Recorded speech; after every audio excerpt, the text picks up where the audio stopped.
Right, welcome back. It is not a party today. It is a sad, sad day. But this is Morty, and I am your host, Lodge, aka the Indian Jesus, here to resurrect the second coming of common sense. Guys, if you would do me a huge favor and hit that like and subscribe, you know I would do it for you, and let's get into it. So I'm sure you guys have heard that Charlie Kirk has died. He was shot at a Prove Me Wrong event in Utah, and he didn't make it.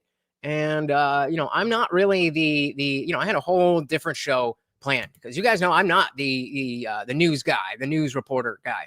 But it's just too big to talk about anything else. So, I was on Twitter and TikTok and all of this stuff all day, trying to gather some stuff, and I hope that you guys will be able to join in the conversation. So let's do this. So let's start with our both.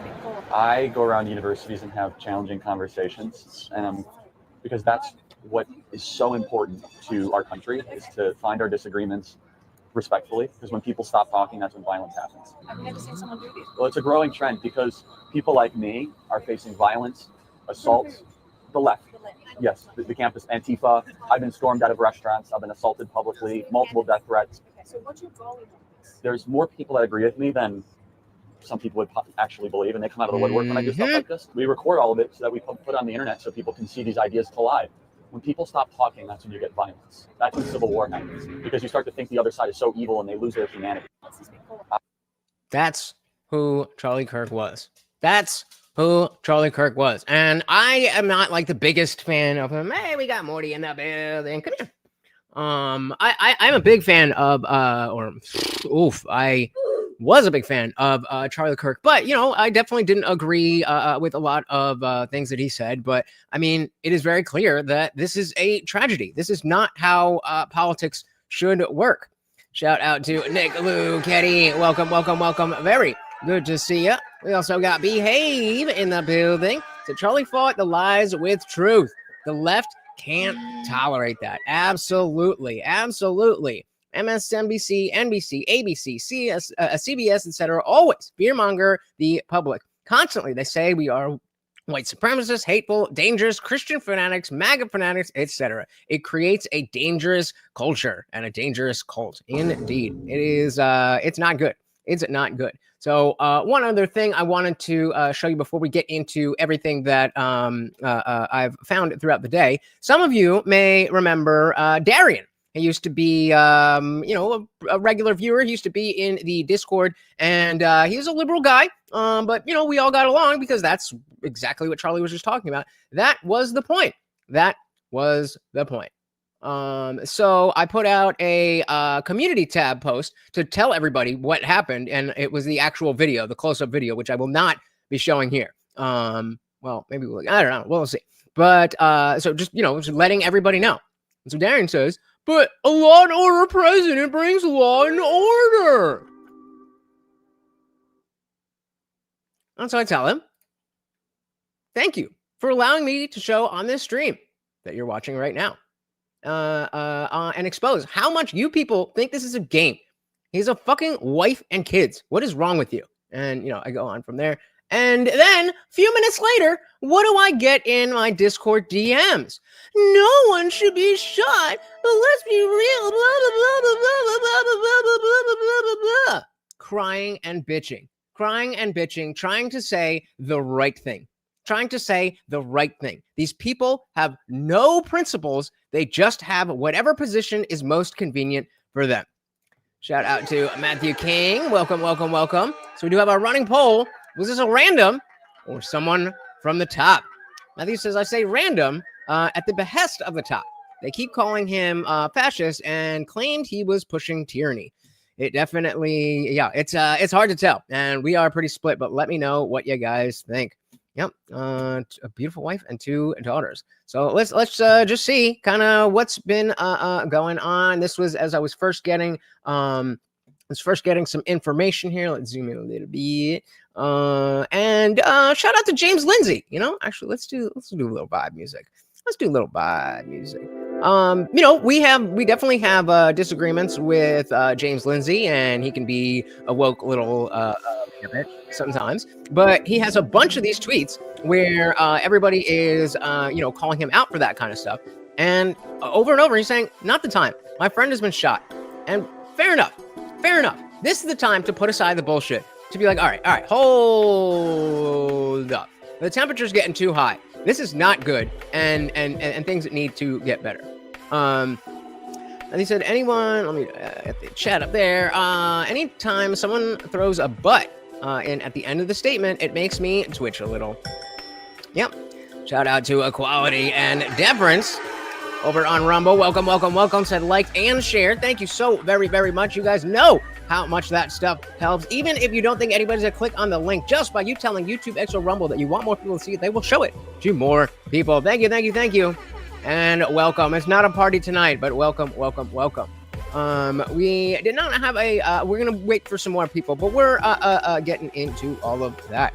Nick said Charlie was at the same age as my dad when he died. Wow. It hit close to home for me. I really feel for his wife and especially his children. Little babies. I mean, I don't understand what could, unless you are just batshit insane, what is the justification for any of this? It clearly isn't going to make the left do well. It's clearly not going to do anything for them politically. So why? Shout out to M169. Welcome. Sad and pissed as hell. I think a lot of us are feeling the same way. And I mean, I don't have, you know, a big speech ready, but there is a lot of people talking, and you know, it's definitely helping me figure out where exactly I feel about all this stuff. Shout out to Jay. So I was in the middle of a gym session and saw someone get killed point blank. Bro, what the fuck? Yeah, tough. Welcome, guys. Let's see what else we got here. This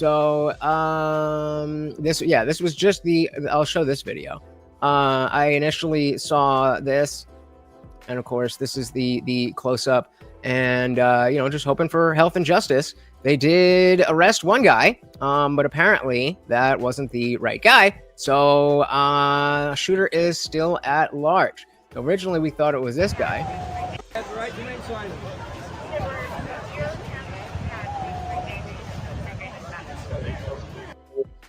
I thought it was too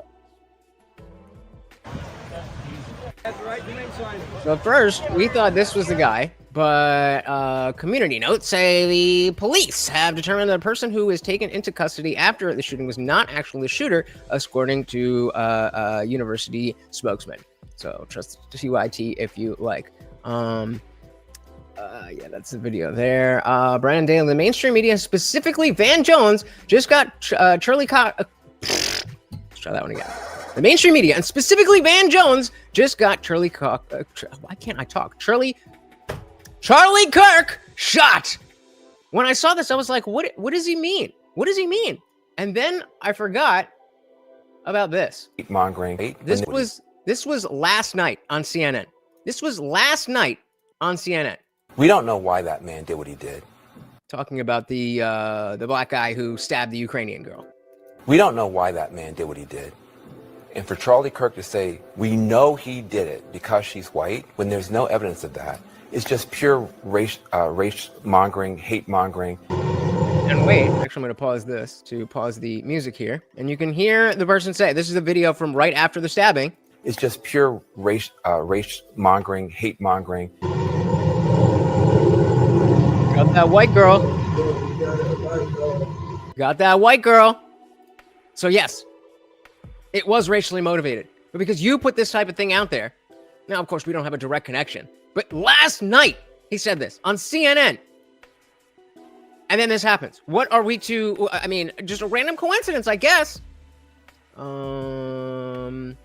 He said, was BlackRock involved? We don't know, but I wouldn't be surprised. Shout out to Quantech.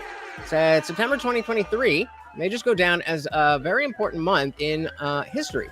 I mean, 2025? I hope we can stay civil, but some shit is brewing none of us should be looking forward to.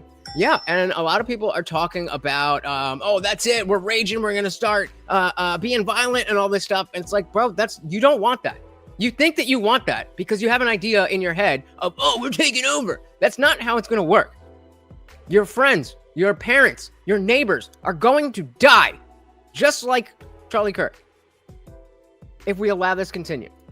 Sunan said, Cash Patel has posted they have a person of interest in custody. All right, we're getting somewhere. We are getting somewhere. Disgusting indeed.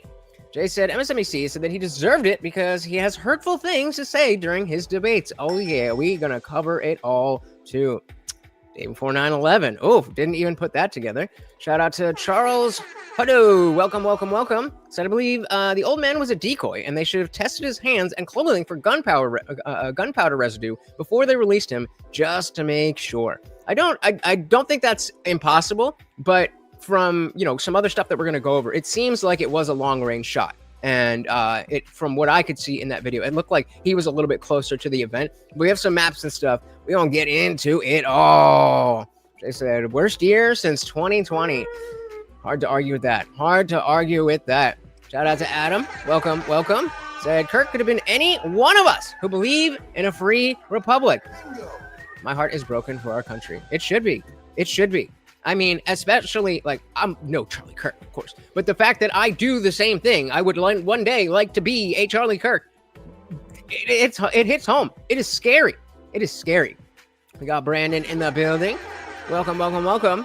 Said no one can replace Charlie Kirk. And the Dems are just going to show who they really are when something comes out about the shooter. Kirk also warned that all this ticking bomb of leftists gets violent. Yep, we know it. Yeah, there's a 150-yard sniper shot, although that's not sniper range. Well, I think that, again, I got plenty to show you that we have police recordings of somebody reporting a guy with a long barrel rifle.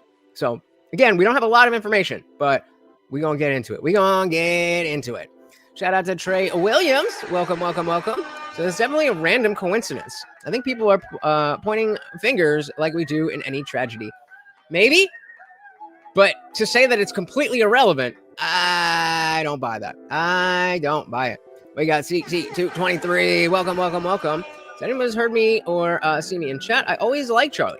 Charlie Kirk is now a martyr. He has a young wife with a 1-year-old boy and a 3-year-old girl. This fucking sucks. Yep.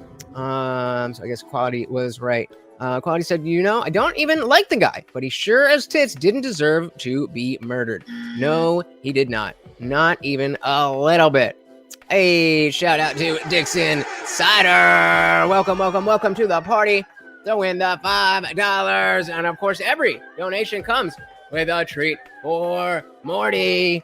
So don't play the video, YouTube and all. They'll promote people cheering it and ban you for showing it.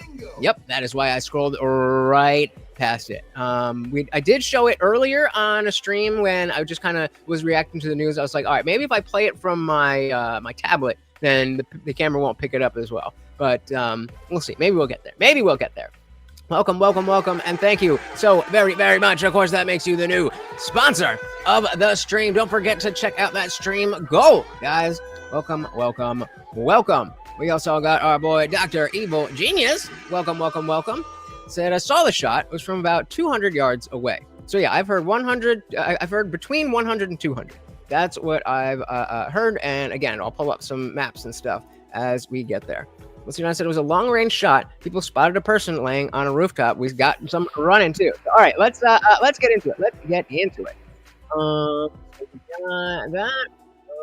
see where we left off. And of course, just yesterday, he was posting that America will never be the same because this woman was victimized, and now it is he who is victimized. John Roger says all Charlie Kirk did was have a respectful dialogue with people he disagreed with. Bingo. And for that, he's dead. Gone. We had the shooter, and we even got Fuentes. Says this feels like a nightmare. One of the most horrific things I've ever seen. I feel absolutely gutted and devastated. Pray for Charlie Kirk's soul, his young family, and our country. Now, if you're not too deep in the weeds, definitely, gotcha. Definitely a matter of, I'm gonna DM. Oh, you're right there. Bet.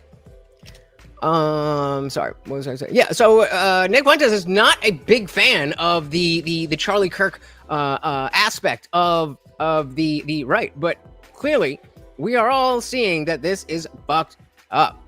Shout out to Rhett in Action. Welcome. So remember the one song by Guns N' Roses, Civil War? That song is somehow more relevant than ever before. Welcome.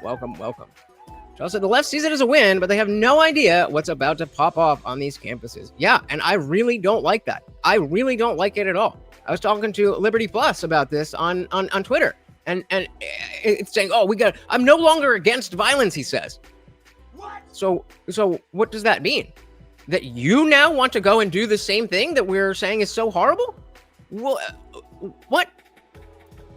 Well, his last tweet and social media post was about someone being killed for no reason. Flash forward 24 hours later, and then he's talking about people getting shot.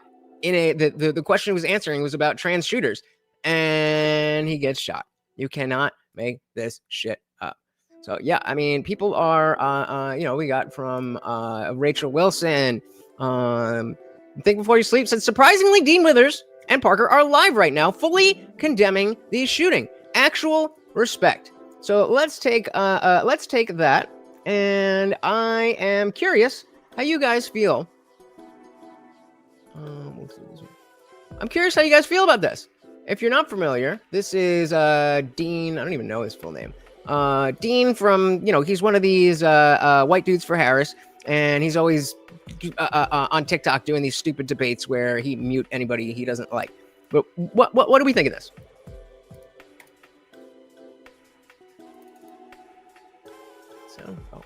Sound well. Just confirmed 2 minutes ago by Trump on Truth Social. Dean Withers, there you go. Thank you, Matthew. Withers. Spit it out, motherfucker. What are we doing? They don't deserve that. Okay. Doesn't deserve that, man. Him and his family, they don't deserve that.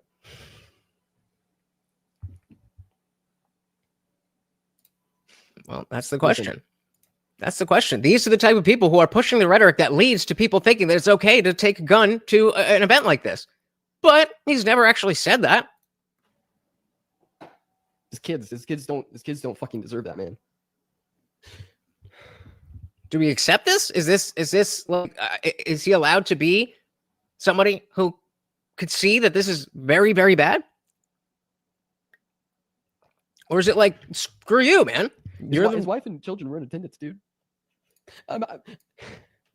Imagine, imagine being a 12-year-old, watching your dad fucking die.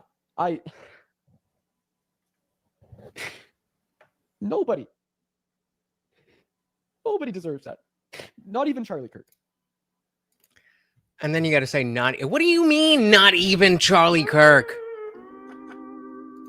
Nobody deserves that.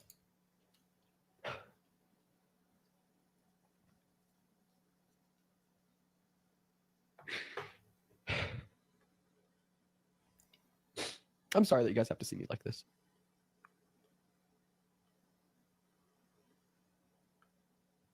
So, I mean, you get the point. But this is, this is not super common from what we're seeing on the left. Shout out to Dr. Evil Genius with the 199. Thank you so very, very much, guys. That is 2 out of 15 and 7 out of 50. I got to update that banner. Thank you so very, very much. I did send you the link if you got time, but either way, it is up to you. Thank you, sir. If you are celebrating this in any way, like Darian was, it's so clear that you are not in the same realm as some other person who has different political beliefs than I do. Now, because I'm not like that, I'm not going to call for your death or anything, But yeah, that's not how I roll. That's not how I roll. I have my principles, and I stick to them. Let me update this banner right quick. Shout out to our boys Dixon and Dr. Evil Genius. Speak of the devil. Welcome to the party, sir. Well, it's not a party. Sorry, but... my availability is very limited. Oh, and good. I'm pretty fucking angry. So I kind of want to keep my emotions in check. And I wanted to give you some time. You know, you already know I went on an hour-long rant on this earlier in my car. And incidentally, I do have to get right back in the car so that I can go pick up my loved one from work to ensure her safety. Mm-hmm. Okay. Now, I saw Trey Williams say something about, he says anybody who's happy is flat out fucked up. I have not looked at any of the rhetoric online, but I don't trust people. I remember when Trayvon Martin was murdered by the wannabe white guy in Florida, and then I went on social media and I saw people were cheering that a person stalked someone on the street. And when the person went to defend themselves, he put out a gun on him and people were cheering for that. That's when I lost faith in America. And today, of course, we saw the George Floyd challenge in 2020 where people were celebrating his death. This is on that level. What happened to Charlie Kirk is on the level of what happened to Trayvon Martin and what happened to George Floyd. This, in some ways, is even worse because, you know, we've heard a lot of rhetoric like Antifa. If you are Antifa, you're supposed to be anti-fascist. Taking someone off the census because you don't agree with his opinion is fascism. It is the worst form of fascism. You can't get any worse than this. That's all of the fascism. And so, that's why we say projection. It's so much projection. If you are a person that supported what happened today, you are not a liberal. You're not a person who's inclusive.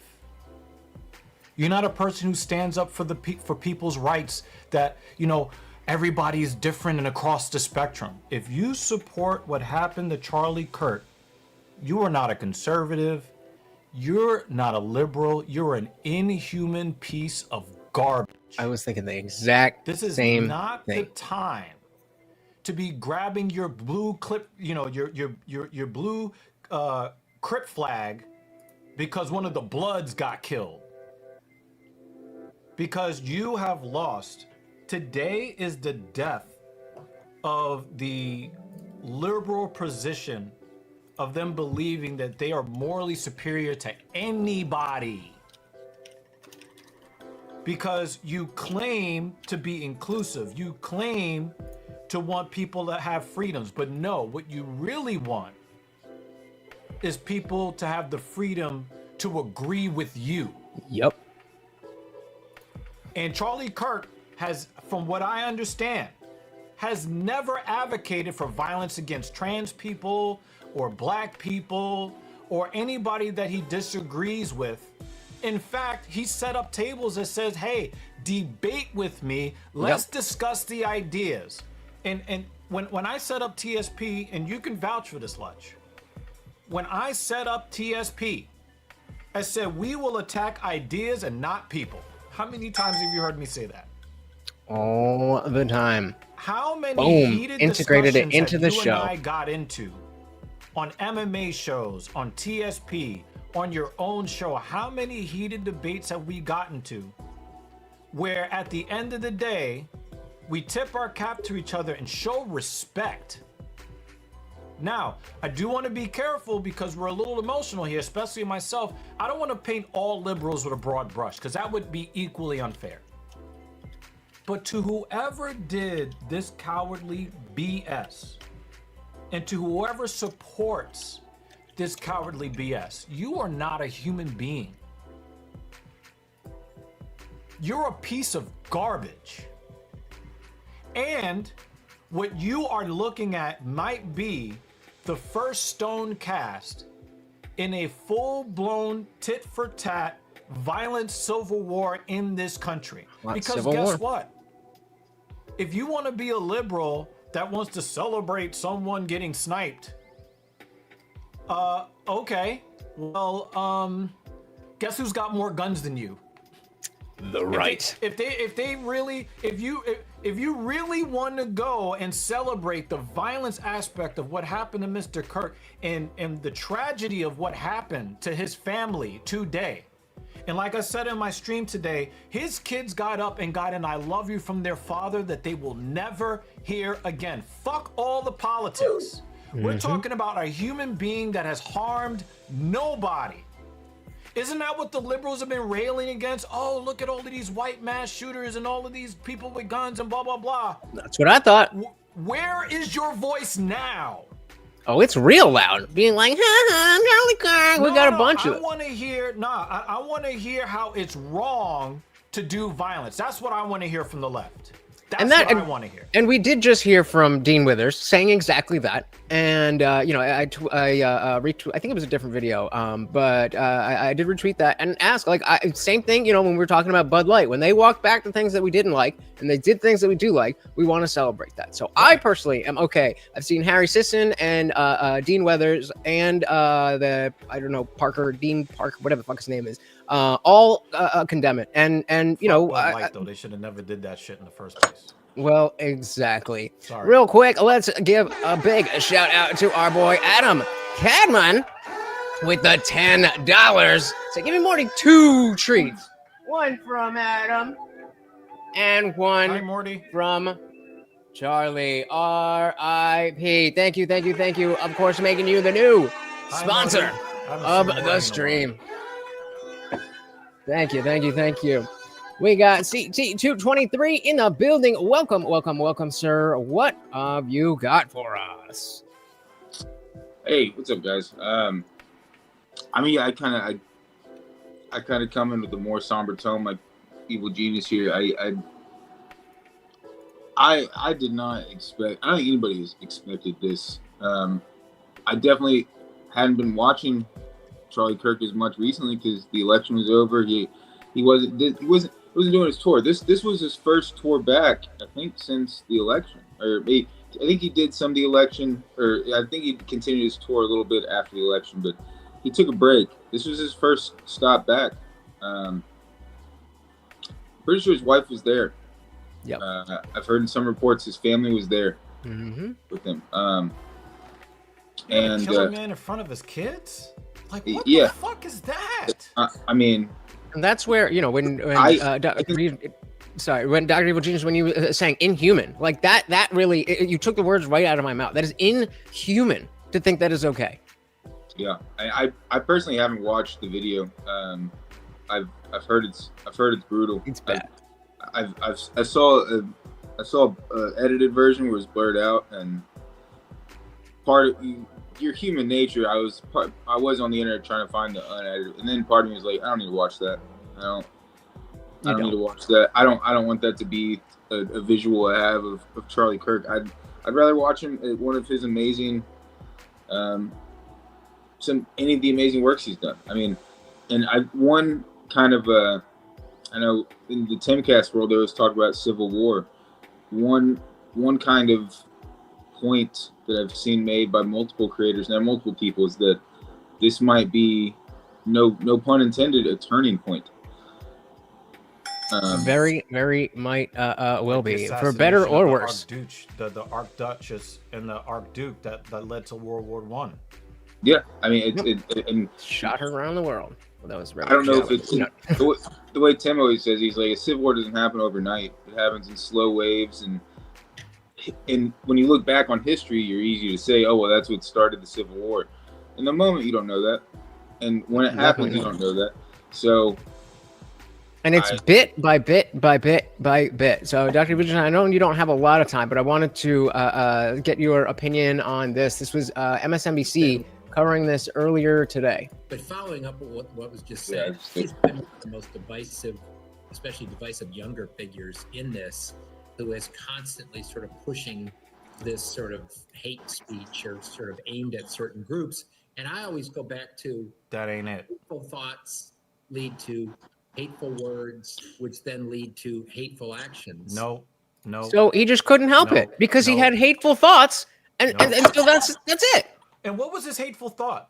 God, country, and family. What's so hateful about that? You might not completely agree with his rhetoric or the way that he might develop it or the way that he might present it, but he's never advocated against for violence against anybody. He was about God, country, and family. What is hateful about that? We gotta stop. We gotta get out of this. Well, if somebody doesn't agree with me, they hate. No, we gotta get out of that. Yep. Yeah. And I would say too. I mean, even though we all know he definitely leaned on that God side of things, he never. I mean, he was never obnoxious pushing it. That wasn't his platform. He was more like you say, country and family. He was always. I mean, if you watched him enough, you knew he was a very God-fearing Christian. But that was never his platform. Mostly where I disagreed with him. Well, yeah, which is fine. But I think I think he defends your belief to disagree with him. Absolutely. And that, yeah, you know, it's one thing to say he's never called for violence against these people, that people, whatever, but he has specifically said, I don't want violence against people that I disagree with. Can I make this point? Please. There's a point that I want to make with that. And I didn't want to go there, but now that you guys have made the point, I have to go there now. Hi, Morty. Morty. There you go. That's Notice how the guy that says no violence is the guy they go after. Why didn't they go after the fraud in Florida? He's always welcoming somebody to come and oh, let's put on some boxing gloves. Oh, I've got a firearm on my hip, so come at me. Why aren't they going to the fraud in Florida who's ready to shoot back? Why do you have to go towards the guy that says no violence? Well, it's an act of cowardice on its face. Ironically, there's a clip here somewhere of let me see if I can find it, of Myron actually talking about whether or not he's going to hold that event tomorrow, because it's the same type of deal, and exactly as you're saying, like if anybody is a target for saying mean words or saying things that aren't even necessarily mean, but saying them in a way that sound mean, you know, Myron is definitely a target. Come on. Myron from Fit. Yep. They're supposed to hold some of that. He's to even for him to even compare himself to be on the level of Charlie Kirk is not as insulting. Well, that's not the point, though. The point is that people hate him. And where the fuck is it? See, I have all of this stuff for you guys. And I also have to say this before I get off, right? Pause. Israel attacking on Qatari land is a huge L for Israel. Killing Charlie Kirk is a huge L for the liberal movement. Massive L. Even if we take out the morality of it and you just talk tactics, these are actions that go directly against the well-being of whatever it is that you are trying to get done or any point that you're trying to put across. This is the exact worst thing that could happen. Today is the death of the liberal movement as far as it being having any real relevance for regular, everyday, rational, reasonable people. I think to kind of piggyback on what you're saying, Evil Genius, I think you're right. And I don't think people understand what Charlie Kirk has actually spent his work building. They think it's just him. It's not. He's built the largest network of the youth vote called Turning Point USA. And what I hope happens, it's really, I mean, we're speaking hours after this has happened, so it's hard to say long term. But what I hope happens long term is that those change my mind bits that he does will happen every weekend on every campus across every right. That's the way to do it. Because the Turning Point chapters are going to use this momentum as a martyr. Exactly. Like I said, he is a martyr. And now they will hold those events in his honor.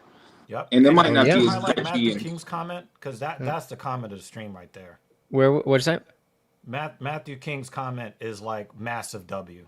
All right. Well, if you wanted to take down Charlie, you should have had better arguments. They made him a martyr. Yeah. Dilly to that.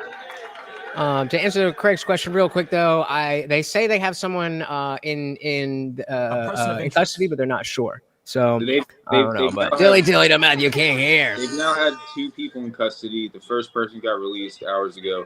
The second person they had has now been released. So they've arrested and released 2 people after questioning. This comes from I was just watching Timcast. This comes from the this comes from Libby Emmons at the Post Millennial. She's reported. Yeah. Shout out our boy Funk Master General with the 10 gifted memberships. Oh, hold on. Of course, every donation comes with a treat for Morty. And guys, if you just got a membership, make sure you join the Discord. That is where all the good stuff happens. Thank you so very, very much, sir. All right, we also got Trey in the building. Welcome. So real quick, let's just watch this this clip, and then I'll bring you in, Trey. So we were talking about how Myron is supposed to have an event tomorrow. I actually had a debate set up for tomorrow in Asheville, North Carolina. Are you still going to go to your event? Or are you going to cancel it? I don't know. I wouldn't be surprised. You gotta cancel it, bro. I would advise to cancel it because cancel it. Myron, cancel it. Cancel it. I agree. You can't be doing it. You can't put yourself at risk. You have to cancel Especially it. in the near Also, out future. of respect, out of respect for the guy, as in mourning, also. Yeah, I literally I just got this info like 10 minutes ago. So I obviously I'm still kind of figuring out what the hell's going on. I didn't even really think about Asheville until you guys brought it up. Yeah, man. Yeah, I've been careful. I really do think it was Mossad behind this. If somebody took out Kirk, brother, you know what I mean? And he's not that hard. I mean, someone like you is even more of a target. You know what I mean? So God forbid some freak. And we don't know what this guy's. What do we think about that? Is Myron a bigger target than Charlie Kirk?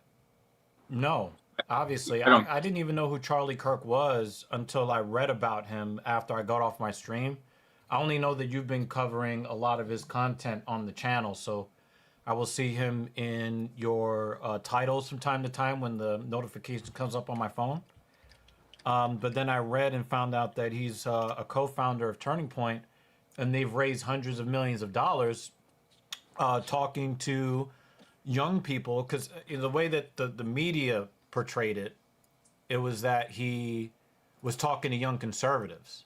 But if you have looked in the last few weeks, the liberals are trying to spend $20 million to learn how to talk to young men. Well, and not only that, but we talk about how he talks to young conservatives. That's not necessarily the case. The idea is that he goes and talks to college students, and if you have a disagreement with him, then you go first. So again, it's not in the same way that he hasn't called for violence. He's done the opposite. It's not that he's just talking to the young folk. He's doing the complete opposite of talking to people he disagrees with. So let's bring in Trey here. What do you got for us, brother man? What up? How y'all guys doing today? Could be better. Definitely could be better. Talking under different circumstances. Yeah. First off, I do want to say, rest in peace. May God rest his soul. I want to start there. I never wish death on no man. I think this is just, me personally flying off the dome, and some of my thoughts as I've, been watching all of this kind of play out. I think this is one of those things that we all as Americans have to take a step back and look at how we talk about the opposite political party, between the left calling the right fascist and things of that nature, the right calling the left, PDF files and things of that nature. I think we have vastly began to radicalize a lot of people. And I think today is another proof of that, of just seeing a mass radicalization of people who think that they're doing the right thing, quote unquote, doing the right thing, quote unquote, Yeah. fighting for their political party, because we have started to use such crazy language to describe the opposite. I mean, this is no different than, the dude run up in the pizza parlor shooting it up because it was part of a PDF ring, or the people cheering when Nancy Pelosi husband got beat with the hammer, and all of those things are crazy, and I don't like none of it. I think that we have allowed ourselves to get so caught up, like we've almost turned this into sports. I know most of y'all aren't big Tribalism. sports fans, Yeah, but this is it's Ohio State, Michigan, where they hate each other, they fight Mm-hmm. each other, and I just, what I'm saying, watching that man die is crazy. And Keep talking. I might I not like refuse to watch him. it. Yeah, I just happen to be scrolling on Twitter, which I don't know why I was doing that at I mean, work because my That algorithm is is so disgusting. garbage. before you But do this The video, man Russ, had a say something family. after. Look at these people. Mm-hmm. Shout out to DJ Isolated. Welcome. Yeah, Trey, I completely agree with you. And I can feel the I don't even know what you call it, but I can feel the urge to say, like, to talk about, well, who really started doing this, that, and the other. But I know that that's not a helpful conversation, at least not today. Mhm. And the fact of the matter is, I do think that is an important conversation. But first, it's acknowledging, Trey, what you are saying, and that it's not everybody versus everybody. It's the fringes versus the fringes. Yeah, your neighbor is not your enemy. Yeah. Can I say something much before you go to that video again? Yeah. So I'm surprised here that Dr. Evil Genius hadn't heard of Charlie Kirk much before. It's our epistemic bubble, right? Everybody knows Charlie Kirk. He kind of, like, what you learned about him is, like, he kind of really captured the youth. He really is the reason for this big youth movement we're seeing, not only in, like, conservative politics, but kind of politics in general. He's kind of galvanized the youth, whether you love him or hate him. The kids go out to see him, and he draws big crowds. And he's got a couple really famous quotes that have gone viral. One is that someone's attacking him, saying, "Why are you here?" And he says, very calmly and stoically, "If we stop talking, we start fighting." That's how I open the show. That exact clip. I mean, that clip really sums it. And then there's a second one where someone asks him, why are you here? And he says, "Well, I'm here to speak to voters." It's like, he's like, "Can you vote?" And she's like, "Yeah." He's like, "Well, then that's what we need to talk about. Like, it doesn't have to be like you can vote." So, and then kind of to what Trey was saying, I don't know if I would put all the things he referenced in that category, but it's still a little early. Hold on. Go ahead, CD. What were you saying? I was going to say, it's kind of what Trey was saying about comparing it to other situations. I don't know if I would say those are exact comparisons, but I see his point. I see his point overall of saying that we need to not talk so aggressively about the other side. Absolutely. I mean, this is where it leads. And I think the antidote to my initial reaction being, well, who started saying everything is racist and Nazis? To hold that back, because I will have that argument. That's just not helpful right now. And it's because, again, it's not like anybody here who has been on the side of saying something is racist that I might not think is racist or something along those lines. Nobody here is doing that. It may be, we may be affected differently, but what we definitely are all seeing is the amount of emotion that's coming out of this, good or bad. And so, yeah, we just had this short. Well, can I play the music? I do want to address Matthew King. Matthew King responded to JL saying it was a crazy person. I want to make this really, really painfully clear. When we just blame it on mental illness or just say someone is crazy, we are taking away the personal responsibility and the agency of someone who did something extremely violent and extremely cowardly. This person got up on a roof. They aimed through a scope. This is premeditated cowardice. We are not going to just chalk this up as mental illness or they're crazy. We're going to put the responsibility where it belongs, on the perpetrator. That's fair, but I think when we talk about when we talk not about a mental illness problem. Well, I mean that I think is the more relevant conversation than who started calling people names first. Is do we really have an issue with mental health? And I think we do. Whether it's a matter of somebody is deranged or somebody is just comfortable in more radical states of mind, I absolutely think that they are connected. There are plenty of mentally ill people in the world. They're not using rifles and they're not jumping, and not everybody is on top of a roof aiming at somebody having a conversation. Sure. We can't use that as an excuse or a way to deflect. This guy needs to be held to the highest account that our laws in this country allow. 100% agree. 100% agree. All I'm saying is that usually when people bring that out, it's to counteract the talking point of the guns did it. Oh, we need gun control. Because nobody can tell me what gun law would have prevented this. At this point, I used to think they were kind of exaggerating. Like, as in the last couple of weeks, they kept saying that all of the mass shooters were trans liberals and all of the violence you've seen. That's what I'm saying. I didn't fall in that category. I didn't say all the violence was on the liberal side. 'Cause I know there's gun violence on both sides. Yeah. But to me, this is a catalyst where it really brings to the surface, as far as political violence, it seems fairly one-sided. And you think, listen, I'll be the first to say, you think the crazy gun nuts in Texas would shoot more people, but they fucking don't. That's a fact. Absolutely. We can see it in the numbers. We can see it in the numbers. Isolated. Well, I've been avoiding all of this stuff on purpose because it brings down my quality of life. But when I saw this on your community tab, guys, make sure you're subscribed so you can get the Indian Jesus. Make sure that you can see what's going on in the community tab. He has some really good stuff in the community tab on YouTube. And join the Discord for notifications. Yeah. Link pinned. Yeah. When I saw it, I was just like, please tell me this is fake. I text you, right? I said, yep. I heard that somebody said it was AI. Please let this be fake. Yep. Somebody on that post, they were like, I don't know, this might be AI. People don't bleed like that. I'm like, oh, brother.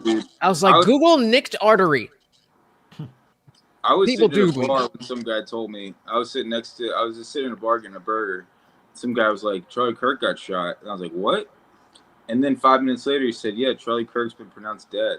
And I was like, what? And I just boxed up my food and was like, I gotta get out of here. I didn't want to my get to work. I'll also say this too, right? Like, I said this in my stream earlier. The guy that shot Donald Trump's ear might have given him, 10, 20 million votes in the election? Yep. That guy that shot Donald Trump might have helped Trump win the election. What do you think if you're a liberal, if you're one of these pieces of garbage celebrating a non-violent man meeting a violent end when only thing he did was give his opinion and take care of his wife and kids? What do you think you're looking at in 2026 and 2028? What do you think this is going to lead to? Like, do you not, like, people don't understand that there's a domino effect, that when there is an action, there is an equal and opposite reaction. Mm-hmm. For you sure. just handed whoever shot this man might as well have won the midterms for the House of Representatives and the Senate. You just handed the entire government to the other side because you can't control your emotions. And it's kind of like what I said a moment ago. They think by killing Charlie Kirk, it's even weird to say, they think by doing that, they end what he's started. But what he started is bigger than him. He's successfully built an entire organization that has it's 3 different companies. There's Charlie Point Action, which is a pact. There's Charlie Point USA, which is his university committees. It's student-run committees that can host events. And then there's the third one, I forget what it's called. Do you remember it's Turning Point something or?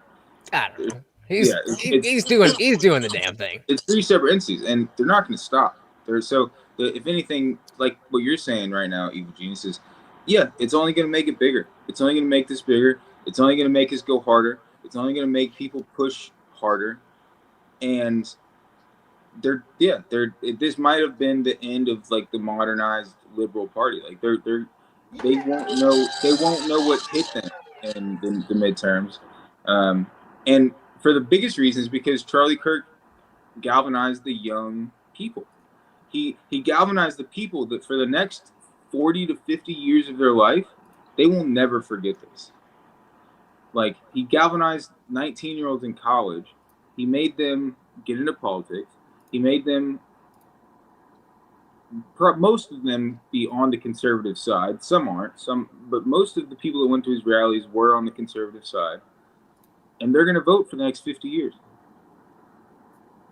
And yeah, it's sad. It's sad. So I have a point here from. I do want to say one more thing, Lutch. Yeah, go ahead. I'm 42 years old, so I'm not the target demographic of Charlie Kirk. But I've been thinking about this for several hours now, Lutch. And you know how I do. I'm not a guy. I don't play for anybody's team. You're not a guy? I don't root for anybody's team. You know how I get down, right? The knee-jerk reaction that I have emotionally is pulling me more towards conservatism, not away from it. So imagine me, a person who is self-aware at age 42, and my knee-jerk reaction is to go away from the liberals. And I've been a liberal my whole life. That sparks a conspiracy theory. Right? That sparks a conspiracy theory. Because we were talking before about, CT, you were just talking about how Turning Point is bigger than Charlie Kirk, right? And what does Charlie Kirk have in common, or had in common with Donald Trump? Both got shot at. They both also were, changing the what the Republican Party looked like. So maybe it was somebody from the top on the right that was like, "Hey, Charlie's taking this MAGA stuff is getting too big. Yeah, we could deal with Trump, but he's almost done, and then we can go back to the GOP." But if we got Charlie around, everybody's been saying, "Oh, he's going to be the leader of the RNC." Kind of, I mean, it's like what you've been saying. He might have achieved that today in death. That MAGA is also bigger than Trump. Just like I say, Turning Point is bigger than Kirk. MAGA has now become bigger than Trump. So I think to your point of saying, like, I don't think it's the worst conspiracy theory I've ever heard, but I don't think it's as like if their goal is to try to end MAGA by killing Charlie Kirk, I think that's also a bad goal. Fucked up. So I'm curious. We have a question from over on Rumble. ADH Debater says Charlie was pro-Israel and wanted to sweep Epstein under the rug. I wonder if that comes into play into how you feel about all this. I'm not a fan of any sweeping anything Epstein related under the rug. I don't give a fuck who's on that list. Everybody on that list needs to be made public. I don't give a fuck what team they play for or what flag they fly. Everybody on that list needs to be exposed. Yeah, I think we all completely agree in this chat, at least on that note. And so ADH Debater is saying they were both hiding the Epstein files. So maybe that, if we're talking conspiracy, that they were in, Trump was in the way, and then they shot at him. And he's like, all right. Why do you even care about that guy? Charlie wasn't going to let up on that. But I thought he did kind of let up on that. I was going to say, you were just saying he swept it under the rug. So which one is it? Charlie never really went hard on the Epstein stuff. I think he was also very much pro-Israel, which if you look at the Epstein stuff, it all kind of falls back on Israel also. So but what I will say is I never heard Charlie Kirk really go hard on Epstein. He was more... He really didn't dabble in conspiracy theories. I'm not saying Epstein's a conspiracy theory, but that wasn't really his thing. Fair enough. Well, I believe he was suicided. But anyway, gentlemen, thank you, TIJ, man. I appreciate you. I'm going to be talking to you on back channels. Nice to meet you, CT. Yeah, let them know where they can find you, brother. Good to see you again, Trey. Good to see you it's too, right brother. there at Talking Shit on YouTube. Also at DR underscore evil underscore genius on YouTube if you want to listen to me rant on subjects like this. I'm just wishing that my return to the Indian Jesus platform was under better circumstances. I think America deserves a lot better than what it was served up today. I want to make it very, very, very clear. My heart breaks for the wife and children and friends and family of Charlie Kirk. My thoughts just keep going back to his kids waking up this morning and looking at their father's face and then never seeing him again. That bothers me. We can talk till we're blue in the face about all the ramifications of free speech in America and liberal versus conservative and all of that, but at the end of the day, 2 kids are not going to be able to sleep tonight. They're going to be terrified. They're not going to sleep for a fucking second tonight. A wife lost her husband that did nothing but have discussions with human beings. That's all he did, was have discussions. And now his wife is a widow and his children, who are very young, are fatherless. That is the most important thing that comes out of today, is the destruction of the American family in violent fashion, just like he was advocating against. Now we've got another single mother. This is fucked. Yeah. Nobody should stand for this. I don't give a fuck what you believe in. It's wrong. And completely agree, man. To that point, you're saying his kids are 1 and 3, so they're like you said, they saw his face, but most kids don't have memories past or at that early age. So what they're gonna remember their dad by is how the internet sees him. The small face meme. The small face meme. That's how they're gonna know their dad. Fatherless kids were created, and it's really sad. So, Dr. V, you gotta leave us now. Yeah. All I really right. do appreciate you guys. I know that Dr. I've been Evil, a little bit aggressive not today, but for better or for worse, or fair or not, this is going to push regular, everyday people into that conservative camp. Yep. And I have to say that I'm prone to it too. So, apologies, gentlemen. Thank you so much for your patience, Trey, CT, the Indian Jesus. Guys, get the support in, because Morty is hungry. Morty Morty is definitely hungry, but we are Love doing y'all. well. Hit you We are up in the close to back that goal, channels. guys. We are close Thank to you that so goal. much. Thank you, brother. Have a good one. All right. So Jay just dropped this in the chat. I had it up there, but I couldn't find it. So shout out to Jay. This is I'm pretty sure the very first thing that MSNBC said about this. But following up what was just said, he's been one of the most divisive, especially divisive younger figures in this, who is constantly sort of pushing this sort of hate speech or sort of aimed at certain groups. And I always go back to hateful thoughts lead to hateful words, which can lead to hateful actions. And we did see that before, but yeah, it just leads there. When you have hateful thoughts because somebody says something you don't like, then liberals are incapable of not turning that into violence, according to MSNBC. It's a despicable frame of thought. I know Blomtech just hopped in, so I'll throw it to him, but that just the framing of that from MSNBC is so disingenuous, and at the same time, like, borderline dangerous. They're basically giving the green light. It'd be how you would act if you're trying to green light. Like, he's almost saying it's not enough. Yeah. He's almost saying like, we got Charlie Kirk today. Who are we going to get tomorrow? Like, so let's give our boy Guam Tech a welcome. How are you doing, buddy? What do you got on all of this? What's up, guys? What up, big dog? Not much. You guys can hear me okay, right? Yeah, we got you.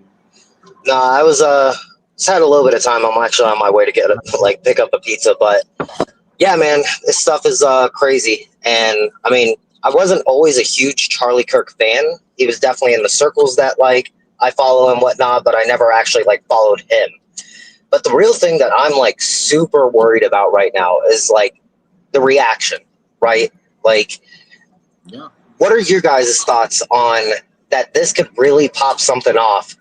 I mean, it's not just this, but even like the Ukrainian girl getting murdered on the bus. Like, there's a lot of shit that just this past week that really seems to be like pushing people in that direction. And I mean, I just don't see it being good for anybody, man. Like, it, yeah, as much as we talk about like actually moving the goal, or not the goalpost, but moving things forward and like maybe retaliating and stuff like that, when two extremes meet, it just drowns out all of the rational people in the middle. And that worries me to no fucking end, man.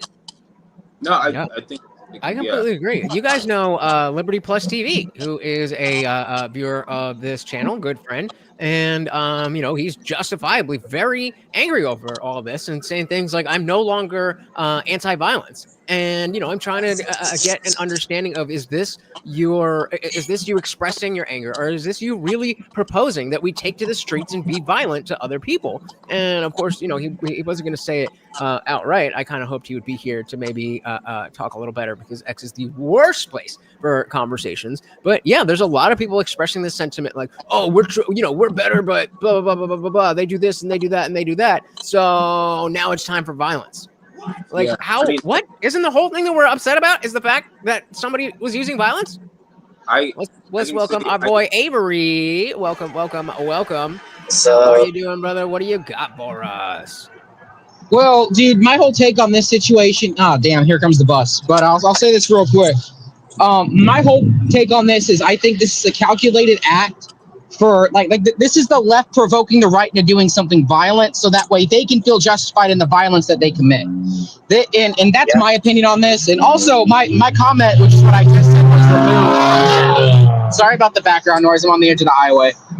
But yeah, my comment was removed in your chat, which is exactly what I just said. I don't know why it was.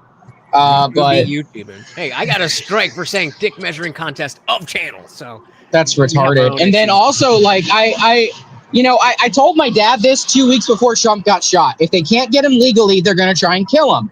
Okay. They realized, oh shit, we can't get to Trump. So now who are they going after? They're going after the right wing commentators. I think this was a fucking hit.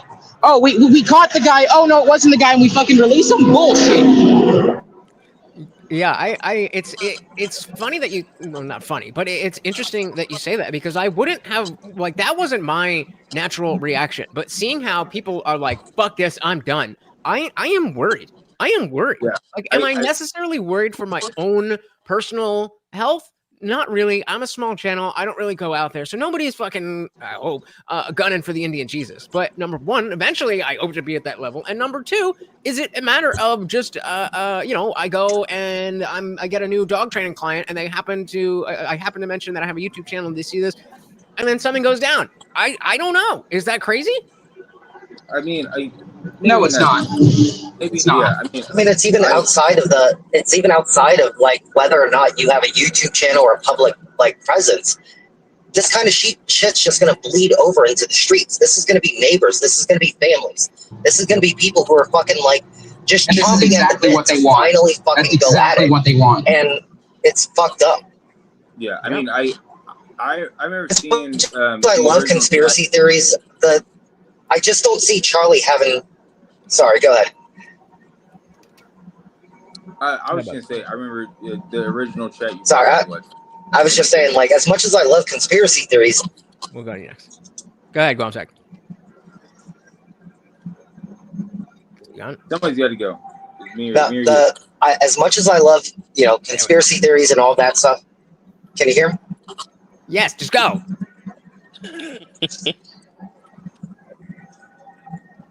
Guamsec, go.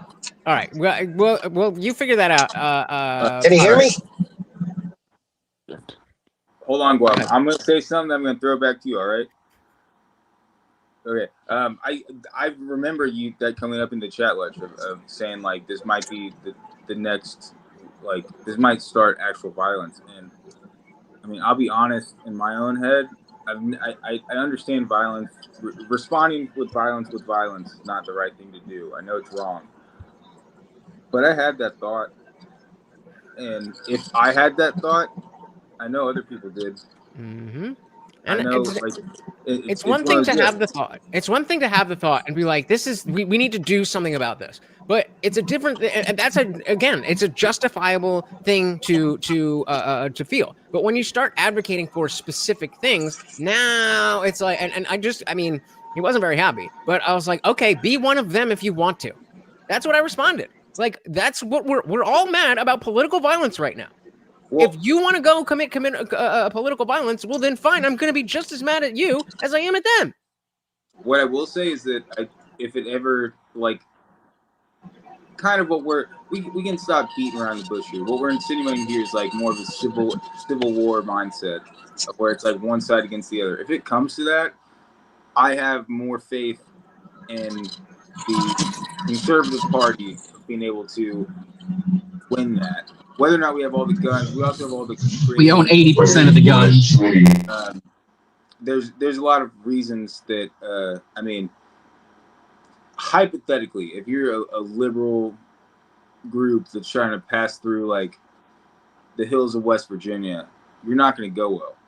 It's not going to end it. So like, and I'm not saying that's the right thing to do, but I'm saying like that's what it might come to. Is like you're going to start crossing farmers' land, and they're going to have booby traps set up.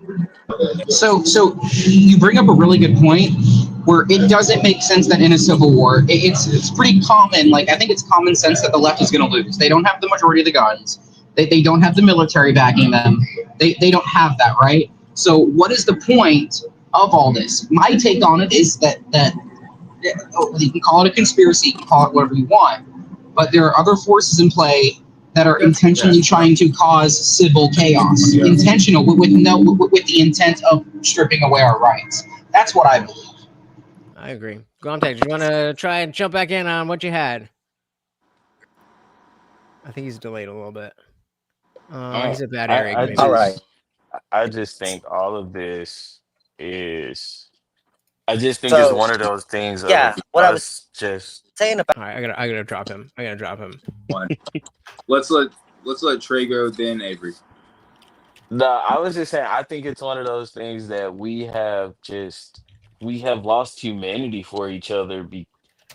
I mean, we always talk about people letting words hurt their feelings and stuff, but the way that we do talk about each other does hurt each other's feelings. And do I think a motherfucker deserves to be shot? Do I think somebody deserves to be shot or have their neck blown off? Absolutely not. But I think it still goes back to we definitely spent the last 4 years calling the left PDF files the same way we spent the last 4 years. You said that twice now. To be fair, we call everyone pedophiles that's in the government. It's not just the left. They're all pedophiles. But that is a lot of what the right wing media people go with. Yeah, so, Okay, so again, but real quick, hold on. Trey. So real quick, let's just get basic, because depending on your view of the Epstein stuff, that is going to be more or less justified. So, do you believe that there is an Epstein type list? There's files somewhere of people in our government that are doing, all that horrible stuff. Yeah. I mean, I do believe in the Epstein files. Okay, so then why would I'm saying is why would we not be obsessed with that? But no, so we have contributed to just y'all haven't. I want to be clear. People like you, people like CT, y'all haven't been like it is just the left. But most right wing pundits, most right wing YouTubers and social media influencers have made this it's just the left. I mean, listen, I don't agree with that. Yeah, I don't agree either. I think a key example of that But is these are things that y'all I mean, I'm telling you what I see. Yeah, What no, I- I'm not saying you're wrong, Trey. You're just saying what you've seen. But I say, like, one thing I've seen is one of the more recent joint partisan bills that has been proposed was to release the Epstein files. There's people on both sides of the aisle that want to release the Epstein files. And then at the same time, there's people on both sides of the aisle that do not want to release the Epstein files. So I feel like now the whole pedophile ring is not partisan. Pedophiles are on both parties. It's Right, not and so partisan. And so that's why I asked about your position on the files themselves, because if you do believe that there's a PDF ring in our government, then you should be saying, hey, there's a bunch of PDFs in our government. If you don't, then okay, that's a different thing and different conversation. But if you believe the Epstein files are what they are proposed to be, why would we not be obsessed with that? No, so I'm taking it away from the Epstein files. When we get into the But books that's the that's in the reason that we but keep to bring no, up pedophiles. hold on. That because it's not. One of You them. were calling them pedophiles when we were talking about certain books that are in the libraries, transient of the Right. kids, Also all of pedophilic those. behavior. But again, but I was talking about those. I was keeping the Epstein files completely We're talking different. I about those. think Okay. that is. I wasn't talking about the Epstein files. I think Okay. that the Epstein files are real, and we were talking about like straight government. All right. When we were So talking about the stuff of transgender kids and stuff, that was more directed at actual citizens. fair. If But that's not. that's more so what I'm trying to That's not. say. Go ahead, Yeah, Bob. but that's not pedophile stuff. That's trans the kids. Let's hone in on that for a Well, second. no, I'll stand on that. I'll stand on that. I definitely believe that exactly. This is oh man, let me see if I can find this tweet. It was not so erudite. She was on the Culture War a few times. She's pretty girl, heavies. But she's on the left, and she was talking about exactly what we were talking about with the. She does have the heavies. And she was talking about how I think it's earlier in this. God damn it. Well, hey, you guys called us this, that, and the other in response to somebody talking about, well, this is what happens when you call everybody racist and Nazi and so on and so forth. And she tried to bring up, you called us pedophiles, you called us groomers, you called us this. And I said, no, we called the groomers. We called the pedophiles groomers. We didn't say all of the left. And I mean, maybe other people did, but I certainly didn't. And I just said that anybody who is supporting this type of behavior is it's pedophilic behavior. But see, I think that gets back to kind of what I was saying when I say I know you and I know CT, like I know people like you don't think that this is like every person thing. So I don't lump you in with those things. So when I say those type of people, I know for a fact that not everybody on the right calls all the groomers that. Like I know y'all were talking about just groomers. Yeah, But you if you know still that, have to equate, for those people who have public platforms that calls all of those people that. You still have so to equate for that. That's still a thing. I would say one angle that I think you might be overlooking is if we're talking about people with public platforms, those people might be saying that just to get clicks and views. I'm not saying it's right. I'm not saying it's wrong, but like you just said, you don't think all people on the right think all people on the left are pedophiles. It's just the people you've seen with public platforms. Maybe the reason they say that is because they have a public platform and they're trying to get a rise out of you. You're the exact demographic is that they're not trying to get a dangerous? rise. That is dangerous. Yeah, no, it is. I'm not saying it's right. But I'm saying I think that's what's happening. I don't think. But that doesn't. So I think this I get what you- conversation. So real quick, let's shout out our boy TV Viewerski for getting us $2 away from the swole goal, guys. Don't forget, it is a peanut butter night, and I will still have to do push-ups, and I'll do an extra 10 in Charlie's honor. Thank you so much, and let's welcome M169 to the panel. Welcome, my Hey, dear. man. What do you have for us? What's up, M1? I'm sad. I'm Yeah. sad. I'm I know pissed. yeah. There are people who are itching for a fight, and they keep poking. What scares me is that some people are going to be poking the bear, and I don't want to see anything pop off. But I'm afraid that if people keep poking the bear, shit's going to pop off. I don't want to see it happen. I 100% agree. What I was telling one of my coworkers was, we have seen a lot of left-wing violence over the course of the last 4 or 5 years. What happens when someone is very patient for a very long time, and then they finally snap? That's what I'm scared the right's about to do. I completely agree. But we got to take a little break here because we have just hit the we're in the wrong spot. Not you. Hey, there we go. We have just hit the swole goal. So not only do we get Morty a treat, said more MAGA than ever today, but of course, finally, it's been like 3 weeks this has been sitting here. And finally, we have hit the swole goal, and Morty gets to enjoy. Thank you so very, very much, all of you who have donated. And of course, I will be doing those push-ups before the end of the stream. All right. Who did I cut off? I apologize. Lutch, I just want to say I'm sorry it takes such a tragic news day like today to get Morty his jar of peanut butter. It really sucks on our part, but I'm glad Morty gets the peanut butter. Look at him. He loves it. He loves it. That's what Charlie would want. That's exactly what Charlie would want. So so let's take a couple other look at some stuffs here. We've got Megyn Kelly and Glenn Beck finding out of the news, and let's just watch. They're reporting that Charlie has died, that he's dead at the age of 31.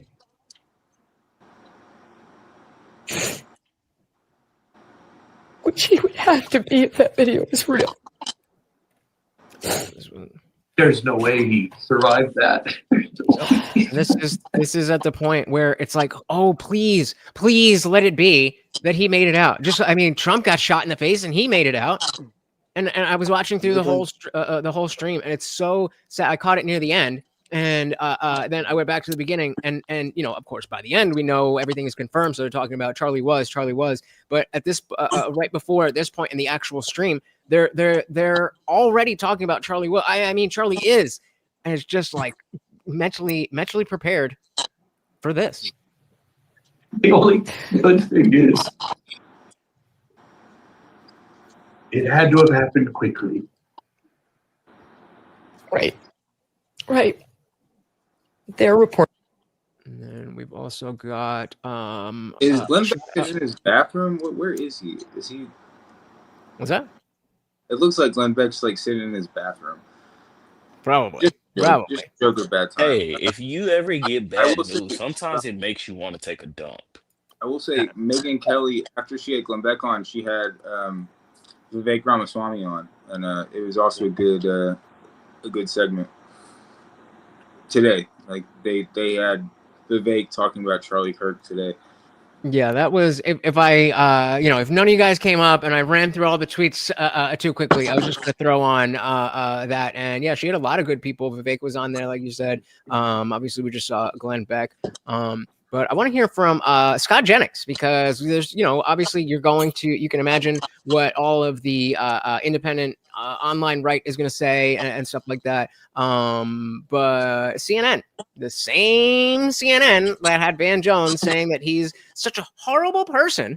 And so, person, same and I'll be honest with you, I am in utter disbelief at this. I sat in this room last summer, the night they shot the president, and now they shot Charlie.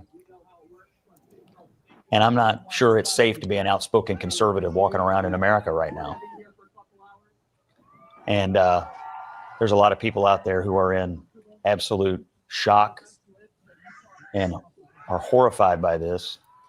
And I don't know what's going to happen other than to tell you that this nation is in desperate need of prayer and some kind of an intervention, because when you can't, what was Charlie doing?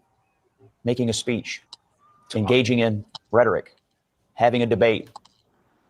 That's the bedrock of our nation. Exercising his First Amendment right. Goddamn right. Speech. It's the opposite of violence. Speech is the opposite. And so I don't know what's going to happen to Charlie. All I can really think about is his poor wife and those 2 babies. And so I think the best thing any of us can do right now is just pray for his recovery and pray for their comfort, because God help us, we're in a bad place. And you'll notice how, yes, obviously I am the atheist, but my focus, as much as it is not on who did what and pointing fingers at anyone except the shooter, I'm also not in a place. Well, we can have that conversation another day. Y'all remember what Trump said on the campaign trail original in 2016, right? They're not after me, they're after you. This just fucking proves the point. This proves the point. Yeah. And it they're also not after me, they're not after you. I'm just standing in between. Yeah, and they're exactly, and they're it's not just exactly. I'm sorry, I forget who said it, but it's not just about the people in office now. It's the people saying the things that regular people just saying things that they don't like.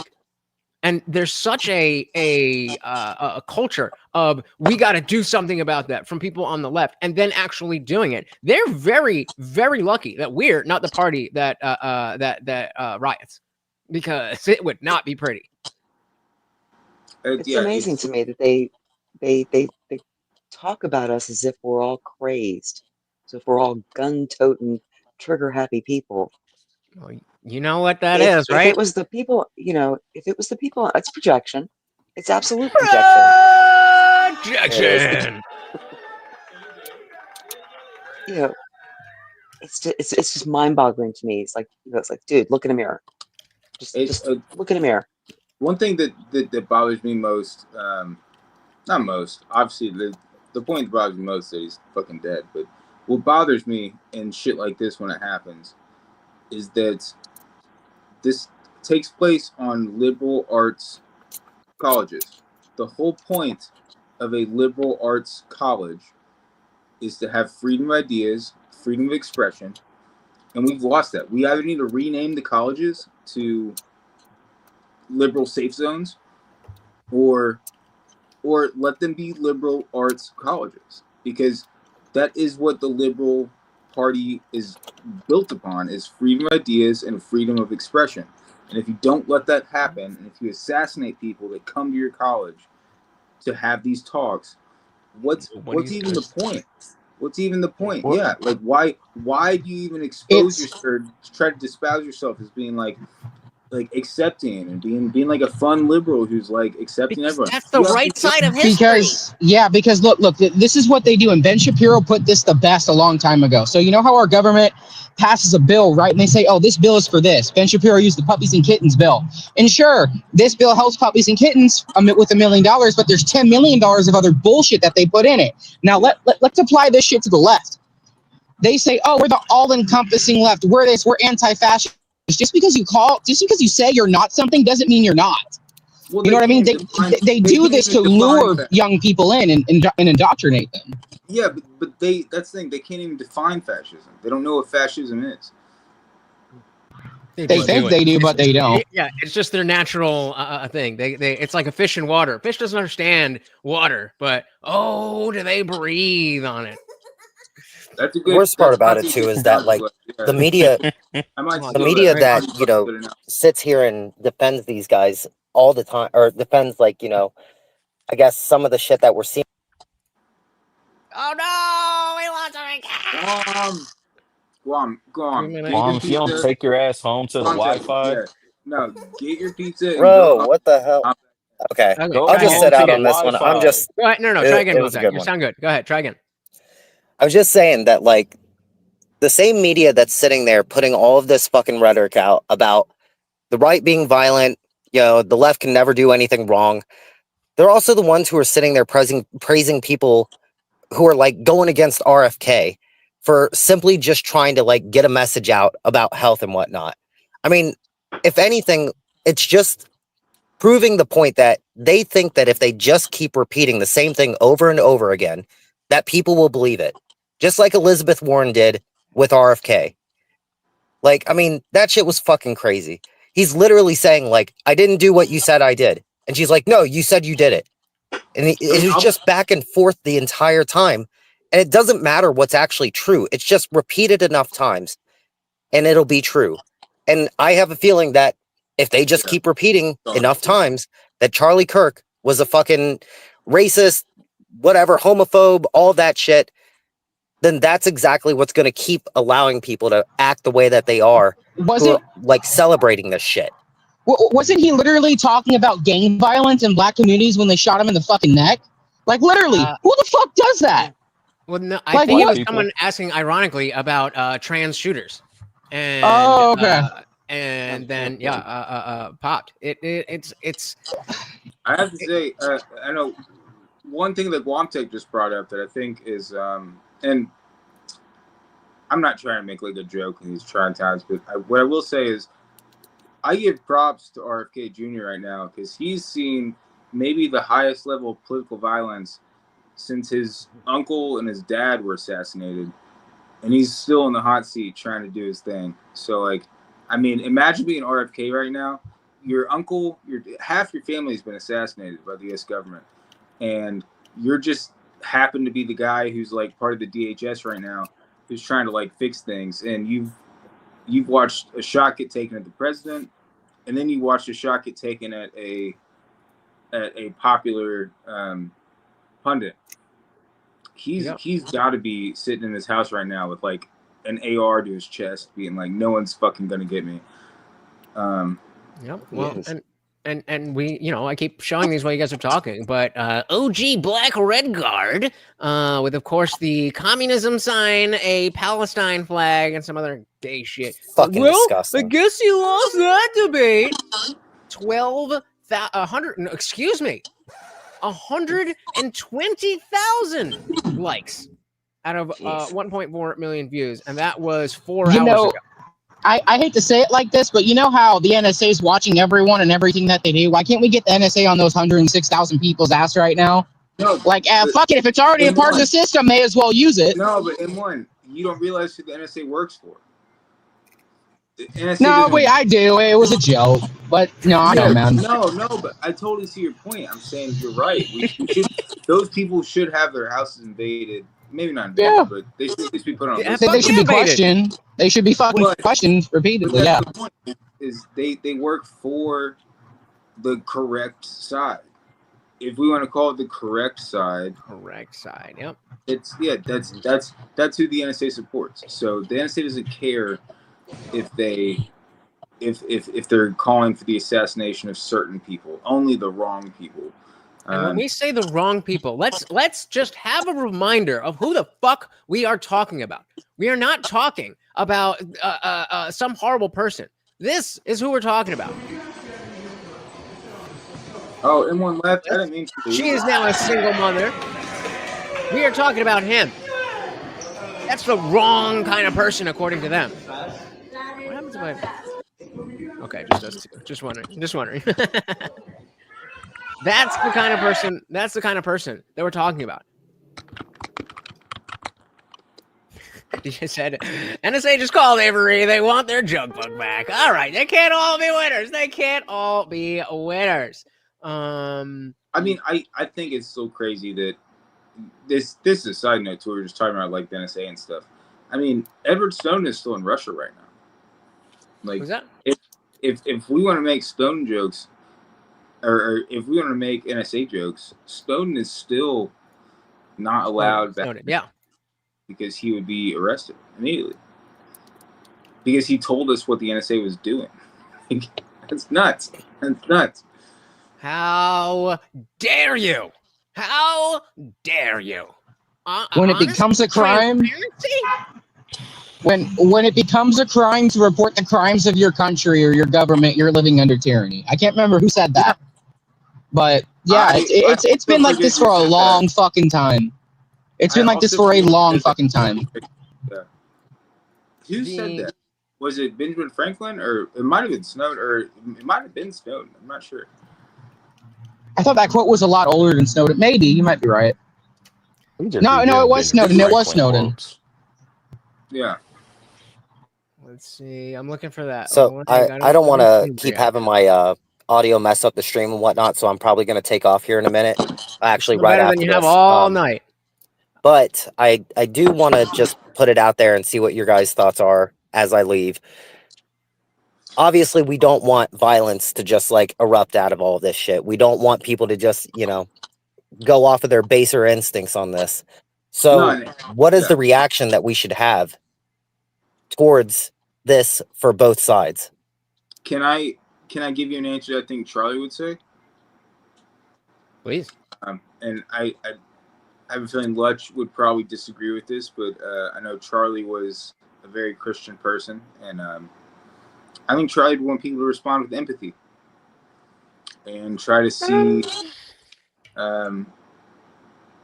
try to, instead of when you find someone you disagree with coming at you in a way of disagreement and argument, try to see their side,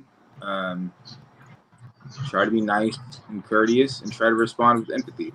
Now, granted, is that very easy to do? Probably not. And I don't know. I'll piggyback on that, because I do think you're right that we can't go down in the mud, but at the same time, you need to be able to stand on business. So you need to have righteous indignation, I guess, for the lack of a better term, that when something is wrong or not okay, that you have the moral standing to be able to point that out. So that means that you are not being hypocritical, that you are giving reasons, justifiable reasons why you're calling somebody's behavior out, and things like that. I mean, I was talking about Liberty Plus TV saying how, we need to, I'm done with no more violence. I'm no longer anti-violence, and what that actually means. But at the same time, he absolutely had a point that, like, if we just sit there and try to be, the good ones and just be like, well, if we just have better ideals, like, yes, to a very strong extent, I agree with that. But if that's the end all be all, then they're just gonna, just like our good friend Andrew Wilson says, there are no rights. There are only force. I see that, and I definitely recognize that force isn't. I watched that debate you had. I get the argument of like force. Matthew King again just dropped something in the chat. It's a verse from scripture. Have I now become your enemy for telling you the truth? It's a good line. It's a good line. There's some good stuff in that book. Just okay. I mean, the only reason I bring up most of this is because like, we already know what we want to say to the wokies. We already know what to say. At this point, we're going to have to start figuring out what to say to all the extremists on the right too. Because I'm telling you, I just see this exploding, and we're going to have cooler heads prevail. But with that, I'll take off, guys. All right, Bye, brother. Thank you so much for hanging out. You have a good one. Enjoy your I want to add something to this, because we've dealt with this for like a decade now, if not more. And then I didn't get involved into politics. When Trump ran the original time, I was 18, and that's what got me into politics, right? So there comes a time when enough is enough. But I was talking to my mom about this today, dude. Like, I see this as the firecracker that sparks some really bad stuff happening, and we haven't really seen the right side of politics riot in a very, very long time. We don't know what it's going to look like, but what about I have a theory. Just kidding.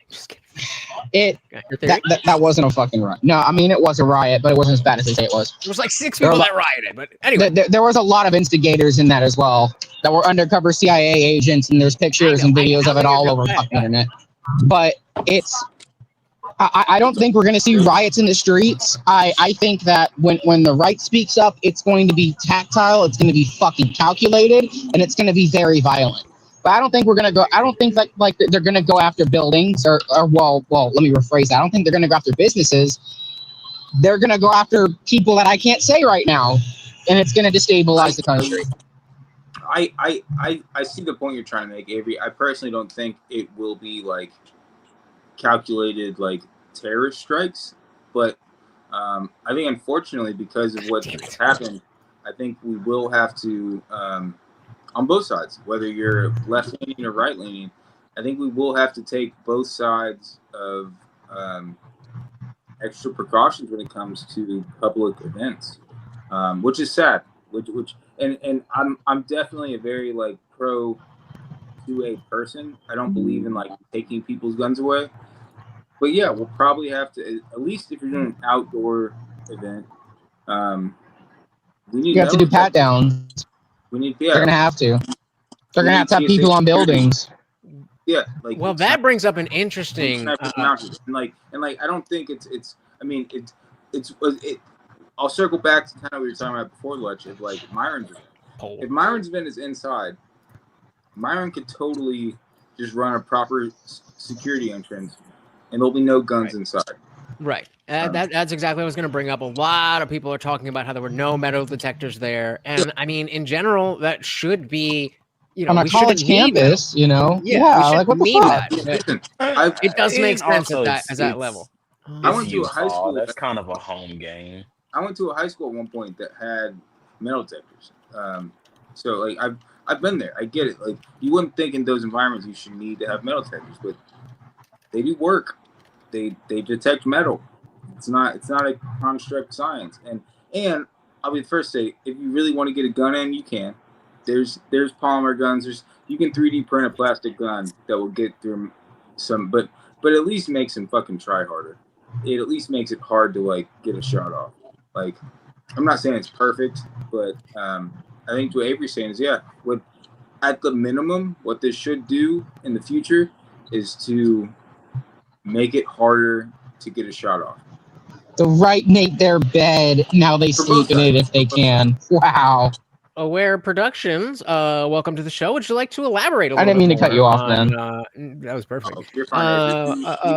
What exactly are you talking about? Because let's not forget, this culture of violence, for lack of a better term, is not new. This isn't new. We were just talking about the dude on the train with the stabby, and it's just one after another. So let's take this is from I think yesterday or 2 days ago. It was before any of this Charlie Kirk stuff. This is Matt Walsh talking about just the culture of violence specific to that grade. Yeah, I know that you said that. I heard what you said. I can read. I was just asking what you meant by what you said. I honestly thought that saying this is our fault. Now we have to deal with it. The saddest story of the week, and it's not. I just want to. I don't want to make any assumptions. So, Aware Production, you tell me what you're talking about, and then we can have a discussion about it. So the narrative we hear from the media is exactly what you would expect. They are infinitely more outraged at the alleged racially charged language of conservative pundits than they are at the actual butchery of an innocent woman by a 14-time career felon on public transportation. They are not angry that this woman was killed. I mean, they couldn't care less. They wouldn't even be talking about it if they had their way. It's ironic because the dude that probably stabbed her was a Democrat that wanted immigration, right? Yep. Some quote unquote of conservatives who have noticed that the murders are happening. And then we hear from Van Jones that, we can't say for sure whether that black criminal killed Irina because she was white. Can't say that for sure. So just to review, the media can say for sure that it's racist to say mean things about a black guy who killed a white woman, but they can't say for sure that it's racist for a black guy to actually kill a white woman. So the murder is not racist necessarily, but the commentary about the murder, well, that is racist. That's what these despicable snakes are actually claiming. And so, I mean, he goes on for a little bit more. We could dive more into that if we want to. But the idea is that this is nothing new. This is nothing new. Anyway. I just think that it's nothing new at all. And it's something that's going to continue to happen as long as, we look at each other as fucking enemies. That's literally the only thing I can ever say about this is as long as we continue to treat each other as enemies, we're going to keep seeing these things, whether it's, what? What? Bro, come on, dead air. Let's go. You got something to say or not? I don't feel like that's a fair case to what's because you compared the two other things earlier, and I said, and then to you to say just to fall back on the default of saying we'll just keep seeing ourselves as enemies. But we do we not? Yeah, no. I'm saying in that instance you're not wrong, but what happened today is bigger than that, man. And I don't think so at all. You're trying to lump it into like a small category of like, well, we just see each other differently. It's not happening. No, Man. it's not about seeing each other differently. No, It's but like about a dude was assassinated in front of his family on college grounds where he was giving a free speech. Hold on. Oh, where? When did he say that? Can you cite your evidence, please, sir? Hold on. Aware Production says he insisted.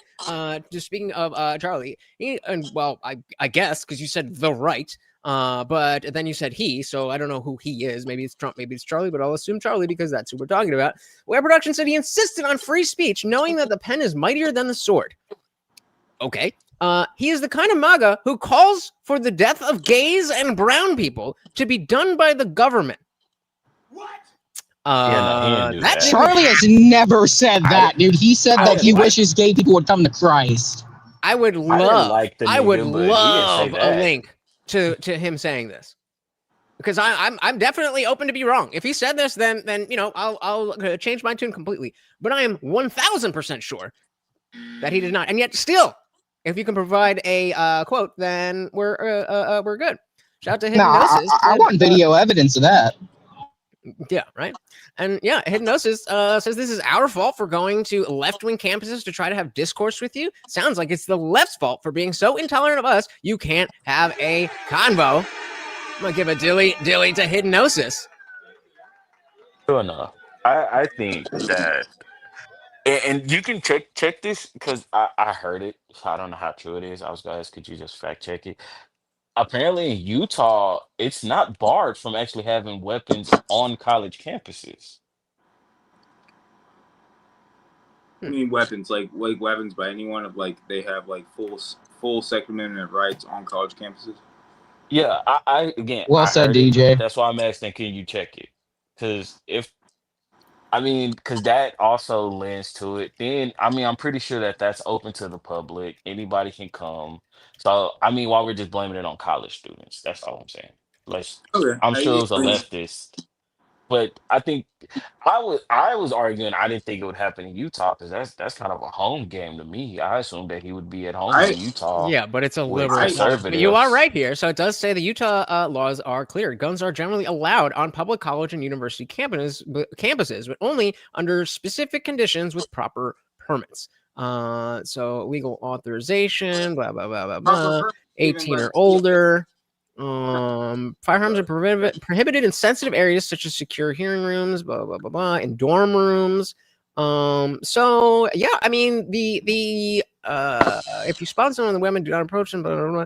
So they're you're right in the sense that it's not like a gun-free zone, which I had thought that all colleges would just be like that they would be allowed. But In Texas, it's almost the same as Utah. You have to have a permit, and the campus police has to know who has a gun. You know what I mean? That's how it is in Texas, at least. I assume it's the same in Utah. But the larger point is that it's not necessarily because of the fact that it's not just a normal day on campus, and that something like this could happen. I do think not having a restriction on guns is an ideal situation. But I probably don't want to add guns into the mix if you don't have that much control and you are bringing people at such a high temperature so close together. That makes sense to me. It's not you're not allowed to own a gun. But maybe time and place. Absolutely. And to the dude who wrote that he wanted like gay people and brown people to be killed, you're absolutely wrong. I was not the biggest Charlie Kirk fan. I always thought him to be a race hustler in the likes of Tariq Nasheed and those type of black. Why were you race listening to hustlers. Van Jones, or did you actually listen to what he said? Van Jones is a race hustler too. Fuck him too. Fair enough. But so there's a lot of things I disagreed with that man. I would never, ever in my life be like, he should die. I don't even think, as much as I hate Myron, I don't think Myron should die. Should Myron get punched in his shit? Absolutely. Yep. But not die. Yep. And I don't know. People are weird. I think because we see deaths, so much, we are completely desensitized to that shit. I agree. Because I'm not gonna lie, when you pulled up the guy being like, well, I guess he lost that debate, Yeah. I muted myself and laughed because it was funny. It was funny. It was dark, but it was funny. It was dark humor, yeah. I mean, for the sake of the punchline, I would agree. Yeah, that clearly wasn't the worst thing that's out there, but it is, showing that if we made a joke like that, if some left wing, if fucking Destiny or Hassan got killed, and we I guess we lost that debate, we're like, oh my god, the trauma, See, we knew they were assholes. Yeah, no. Nah, see, y'all not gonna do that. Because the right might sound definitely fucked takes up. any chance they get to shit on anybody. That's In a not what fucked up- that's shitting on something and crying about something are two very different things. I'll be the first. What do you mean? Because I know this sounds fucked up. If tomorrow I found out that Destiny or Hassan were assassinated, I would feel less bad about it. I know it's wrong. So hold on. That doesn't mean Let you would me feel ask good y'all. about that. It's the Let same. me- That's the same concept as you would probably feel something if I got killed, but you would probably feel something more if your mom or your sister or your kid got killed. That's the same. So- It's because you have a closer relation to Charlie Kirk than you do Hassan or Destiny. So can I ask real Something like quick? No, You know, fuck you. Yeah, go ahead. if and Lord forbid, if Charlie didn't die and Destiny or her son got killed today and Charlie was alive, do we not think the right would kind of have the same reaction that the left is having today? Absolutely not. Absolutely not. I- Not at the same level. Not at the same I'm gonna level. call bullshit. There's going to be I'm assholes. gonna No, call hold on. There's going to be assholes that do it, but it's not going to be on the same level as what we're seeing right now, with the media practically justifying what just happened. That's what they are. They're coming up with excuses. I'm talking about. I was just talking about Twitter. I was just talking about the cesspool that is Twitter. I'm not talking about the media. No, but Trey, that's the question you asked, and I completely agree with Avery. I don't think it would be the same on any level because there's one Y'all are difference. absolute.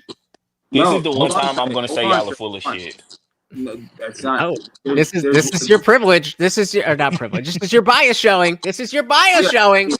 I've been very tuned into news media for the last at least 8 years, really since 15. I've been paying a lot of attention, and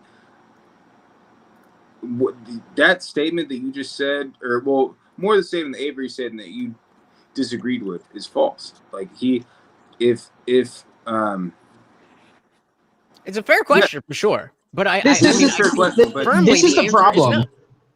This is the problem with left and right. I'll just consume my thoughts with this. The Conservative Party does not wish ill upon you. And I know as much as you think it does, and I know as much, maybe not you specifically, but the party itself, and as know as they much, as media wants to portray the Conservative Party as being these, like, aggressive, like, tyrants, that's not what the party is. At most, we have Fox News and Megyn Kelly in some hot blonde dress that just does her thing and like makes political punditry. Okay, has anyone here seen a left-wing media station disavow what had happened, saying that we don't agree with this is wrong? Because I can guarantee you, if it was the other way around, you would have every single right-wing political station, news station, the vast majority of podcasters and people who have a platform saying that it's wrong. We don't see that from the left. We don't see any of that. We see them cheering it on and coming up with justifications. All the left I watched did. Well, you fucking watching brain rot Well, hold shit. on, So here, it's let me give you some common ground. Let me give you some common ground because DJ Isolated wants me to hold you to task. We'll come back to that in a second. But I absolutely agree that there would be a number of people who would relish in the death of whoever. Let's say it was I think you brought up Destiny or Destiny's son or whoever the fuck it is. Her son, they would 1,000%. I would be glad that we don't have. I would be willing to say openly that I'm glad that we don't have to deal with his content anymore. But I would much rather that be the case from retirement or a banning than I don't want that. And I think the overwhelming majority of people would agree with me. That doesn't mean that there isn't a maybe too large of a faction of people who'd be like, nah, fuck that. He deserves it, blah, blah, blah, blah, blah, blah, blah. Just like we can see the destinies of the world talking about when Corey Comparte in the last shooting on a right-wing figure happened. A lot of people, while a lot of people did agree with him, a lot of people also didn't agree with him. I think what we're saying is maybe on the left, you have 70%, and again, we're just throwing numbers out, but let's say it's 70% of people who are okay making jokes and 30% of people who are like, hey, this is really not a thing. I think if it were the other way around, would be much closer to like a 55% of people are okay making jokes and 45% of people are like, hey, But this is even not that, okay. This might be like a bad comparison, but you've got a when I'll just say it. You have school shootings that happen. So you've got one side of the aisle that is, we'll say Sandy Hook, and that's more reminiscent of like a Columbine school shooting. In that Sandy Hook shooting, we, as a government, hung Alex Jones for more debt of a settlement than the GDP of France. They expected Alex Jones to pay over $2 trillion in a settlement for his slander against the Sandy Hook shooting, versus the last multiple shootings we've had were ironically done by a trans male. It was a guy that converted to a girl and then became a martyr for the trans ideology. Would not surprise me if the shooter was trans as well. No. Yep. That's not. I'm saying, just looking back, that's fact. That's they've exposed that being real, and that's not held in the same argument. Versus like something like Sandy Hook, who we tried to hold Alex Jones responsible for $2 trillion, but then you have a trans person do the same thing, and honestly do it worse. I'm not saying there's a competition, but did it poorly. Then all of a sudden it becomes this big viral moment where it's like trans kids are subjected to violent choices. They have to choose. Like, fuck all that. That's bullshit. They did a mass shooting. They tried to go into a Catholic school and shoot and the last couple. What are you gonna get though? What are we? Can you land the plane here? Yeah, it's a false equation. It doesn't equal each other, and that it doesn't necessarily translate to what's happening now, which is okay. like, So maybe this could bridge the gap. Maybe this could bridge the gap because DJ Isolated saying hold trade to task on why Charlie Kirk was a race hustler. I think maybe teasing that out might be able. We'll have a better understanding. So Trey, to you, sir. I think a lot of his rhetoric around black people was definitely on the verge of race hustling. I think it's no different than how Dr. Can you give us an example? Yeah, please. One example. His constant bringing up of like DEI, like when the flooding happened. That's not race, though. That's not But race. shut up and listen. Yeah, let him go. Let him go. Hold on. Shut up and Everybody, listen. yeah, everybody stop. Let Trey finish, and then when Trey's done, then we can go buck wow. So when the flooding in Texas happened, he brought up that the fire chief in Austin was a DEI hire and that he had never been a fire chief. When you look into the man's record, he was a fire chief in Atlanta for damn near 30 years. Things like that. To me, that's race hustling. Because if you say this man isn't a fire chief, and then when you go pull up his record, he was a fire chief, and you say that he only got the job because of DEI, I don't see how you don't consider that race hustling. Some of the things that he's just said in general about black people that stoke the flame. Like what? I mean, Like what? Hold on. Well, let's stick with that. Let's stick with that one point. Does No, anybody have? No. Hold on. Like, he just said some of the other things he said about black people. And so fine. We'll get to that. We'll get to that. Let's just stick with the fire chief being a fire chief for 30 years. Does anybody know that is correct? That is wrong? meaning CT or Avery? All right. So I do not know. I don't have the information on that. Called a DEI hire for never having been a fire chief before. Did he actually serve as a fire chief previously? Good enough. Okay. You're smart enough, AI. Figure it out. We are talking about this, right? Austin Fire Chief Joel Baker, whom Charlie Kirk attacked, calling him a DEI hire. Okay, fair enough. So, did he ever serve as a fire chief before? He did serve as a fire chief, just not in Texas. Prior to joining the Austin Fire Department in December 2018, he had a lengthy firefighting career beginning in 1986 with the East Point Fire Department in Georgia. He then served in the Atlanta Fire Rescue Department from 1988 to 2018, where he rose. And so, long story short, oh well, what do I got here? What about the DEI hire accusation? It was indeed Austin's first black fire chief, and under his leadership, the department placed emphasis on diversity, equity, and inclusion to better reflect the community it serves. However, the criticism was centered on his handling of the flood response, not his race or appointment. Afterward, unfounded attacks surfaced, claiming the DEI efforts undermined the department's incompetence. So, it is not as simple as yes or no. It is a matter of do we know that Charlie was, one, aware of this, and if he wasn't, we can totally ding him for that, but it's a different thing than being a race hustler. And two, if he did not know that, then that's just a case of him being wrong. And so yeah, what do you say to that, Trey? Well, I figured, well, to me, someone like Charlie Kirk, who I do think is intelligent, I would figure that he would actually do his research for going on such a big platform and spewing something like that or saying something like the same. I would hold you to a standard of actually checking some information before you say it out loud to your audience. So with you getting on there and saying that him being wrong, I think that equates to it. I mean, and I'll give you that. I completely give you that. It is very clear that you are right. And if he said, he was saying that he's a DEI hire, and while that is, clearly a good talking point, that if it's not true, then it's not true.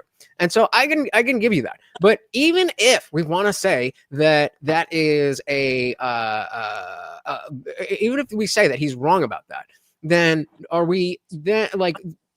So okay, so let's say we got that. We'll give you that one. We'll give you that one. Then you had brought up some other things that CT wanted to ask about. So what were the other things, or CT, if you want to ask a specific question?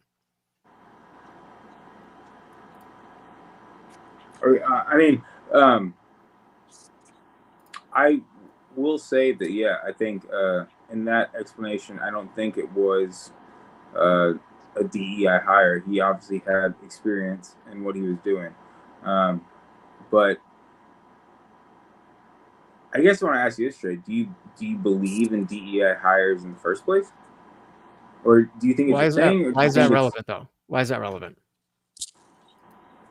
Because the topic is that Charlie Kirk is a race hustler, and the example that Trey gave was he talked about a fire chief saying he was a DEI hire and hadn't been a chief before, when he clearly was a chief before. And so we can say either, okay, that is an example of race hustling, or that is an example of him being wrong. And so for somebody to be a race hustler, it's not about using a talking point; it's about using a pattern of. I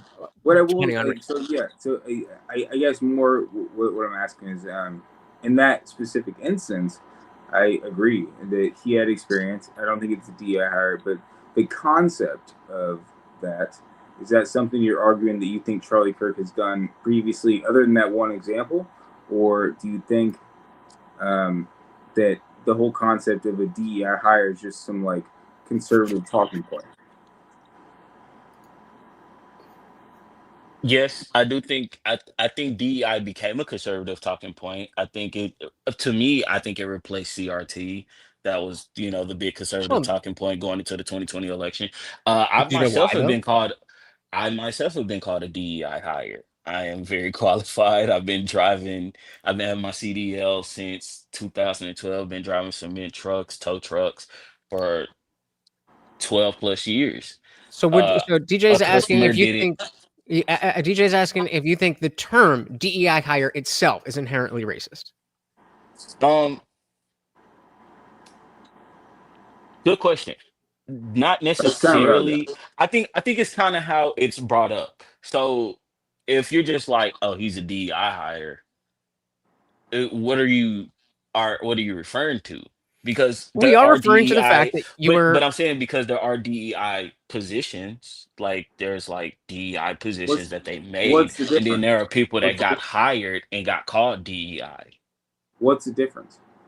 So like, shit, what's that lady? I can't think of her name right now, but she was Yeah, bitch. hired into a specific DEI like manager role, where it was literally in the title of her role, DEI.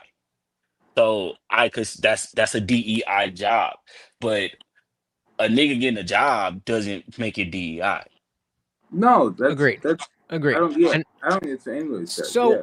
where I was going with this whole line of questioning was that I think it's fair to if you see going back to DJ's question, if you see just the talk of CRT or someone being a DEI hire is inherently racist, then I can understand why a lot of the discussion around why we don't like this thing that is directly related to race but is not racism, why that may not be as easy to whether you want to say easy to understand or easy to buy. Maybe you understand the position, but you're like, oh, that sounds like bullshit. And I'm just here to say that I do believe that there are people who might use that type of language to cover actual racism, but that is equivalent to saying that because some men are AGP, like the autogynephilia people, and they dress up as women because it's a fetish, that all trans people are like that. And that's not the case. You see what I'm saying? Yeah, I see what you're saying, but y'all, once we get into Discord, because it'll give me time to kind of research it. Because if I move my thing now, it'll kick me out the stream, so I can't like go pull up clips. But when we Fair get in enough. Discord, I can drop some links, and it's just kind of been me personally a pattern I've seen. Like I said, I there are plenty of black race hustlers to me too. Benjamin Crump is a black race hustler. Brandon Tatum, Dr. Umar, Tariq Nasheed, Matt Walsh. Like there are plenty of race hustlers to me. Like, really, you want to call them race hustlers Why? because you think they're speaking the Let me truth? ask you this. Well, hold on. Let's bring in Hidden here. Welcome, know welcome, Charlie welcome. What's How up, are you man? How doing, you doing? sir? I'm good, man. How are Welcome. you? Good, good. Thank you for joining us. What do you got for us? I was wanting to join earlier whenever y'all were talking about a different subject, and I've been setting up my stuff that wasn't ready. So Go ahead. I don't even know what Yeah, y'all are talking about right now. Don't even worry about it. What, yeah, give us what you got. No, I came on early. I wanted to come on earlier because you guys were talking about Charlie Kirk, but now you're talking about race hustlers. So No. Well, I mean, the conversation is Charlie Kirk a race hustler? Yeah. Oh, I just heard This Matt whole Walsh. podcast now is I was about like, oh, yeah. and Charlie Kirk is not a race hustler. So I don't think so either. I stand on that all day. I agree. But yeah, give us what you wanted to say earlier. That's fine if we're moving the conversation. I just kind of want to join in, man. I thought this was just open panel, just joining in. I didn't really have anything specific. If y'all need me to talk about something, I can probably come up with something. But no, you're good. From what I've been listening, I agree with conversation. I agree with most of y'all. Can I ask most you everything y'all are something? saying? All right, let's throw it back to CT. You Go said ahead. you wanted to come back during the Charlie Kirk talk. Did you have anything you want to say about Charlie Kirk or like in his No, honor? there was just people on here dogging him, and I wanted to come on here and like Okay. Charlie's a good dude. Like he ain't spreading no hate. He's not. A lot of people would say he's spreading evil. He is a good dude. I don't care if you agree with him or not. I mean, the man is the epitome of virtue. He was a virgin when he got married. He doesn't drink beer. Like this dude has got all kinds of stuff going on. I don't know how you can say he's evil or something. Yeah, I mean, so Trey, again, let's go back to again, you get the point on that. I wasn't aware of this this DEI hire accusation, and clearly you are right, and Charlie was wrong. But you were gonna say some other stuff, and then CT was like, well, what other things? So what other things? Well, that's what I was kind of saying when I was like, when we get in Discord, I can drop the links of them because on the spot, sometimes I just get shit brain. But I can drop the links because if I move out my iPhone, it'll kick me out the stream altogether. Fair enough. But Fair enough. I mean, it has been a plethora of things. It's something I stand on. Like I said, I think there are plenty of black race hustlers that don't necessarily help us, but I don't know why they choose to do it. The same way I would put, other, white people in that thing as well. But to me, this was just something that I personally felt about him. I How didn't do you feel always about? agree with. Go for How do it. you feel about what Matthew's saying? That he's more of a political hustler than a race hustler. He has a touch of the grip for sure, but I believe he really believes his hustle. Yeah, if he doesn't really believe his hustle, he is committed to that lie. I mean, he's every day pushing this exact same message. I mean, you think he'd slip up if he didn't really believe it. I think they can be one and the same at times. I think when you listen to certain people, like again, like a Benjamin Crump, who's literally he gets his money off just popping up at civil rights violation. Like, nigga, come on Yeah, now. but like, So yeah, like, but but like, but his political stance goes right along with the race hustling. So he has his political ideology and it falls right in with the race hustling. So that's why I say I think they can be one of the same thing. why? What is Why race what? hustling? What do you mean by that? That's kind of my angle. Is like what you keep bringing up race hustling like it's this thing. If I had to ask, like, if someone is political hustling and someone is race hustling, where do you draw the line of like what's first? And I'm more asking that in like a way of saying like, how do you know what their point is? You seem to be drawing conclusions from someone that you really have never talked to. Yeah, but I mean, I think that when it comes to things like that, like I don't know how much time you've spent listening to Al Sharpton, but I don't think you would have a problem calling him a race hustler. And hypnosis. No, I think Al Sharpton is definitely right. So when we say race hustler, we're talking about people who play up race issues for the purpose of getting they get clicks. Yeah, getting views, getting the rhetoric or propaganda, just playing in that realm. And so when Matthew brings up being a political hustler, then the hustler aspect kind of is much weaker, because then it's more about just putting forth what you believe, and maybe you're willing to kind of fudge the details a little bit, which is not good either, but is in my personal opinion not as bad as just making everything about race so that you can win arguments.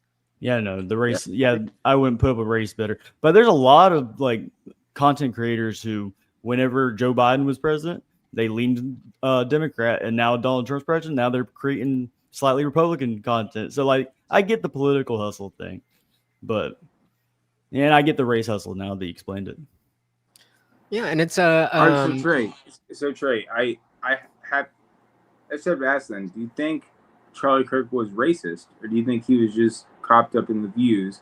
He was trying to do something that would get more views. Do you actually think Charlie Kirk was racist, or do you think if you're saying he was a race hustler, do you think he was just doing it to get views, or do you think he actually was racist?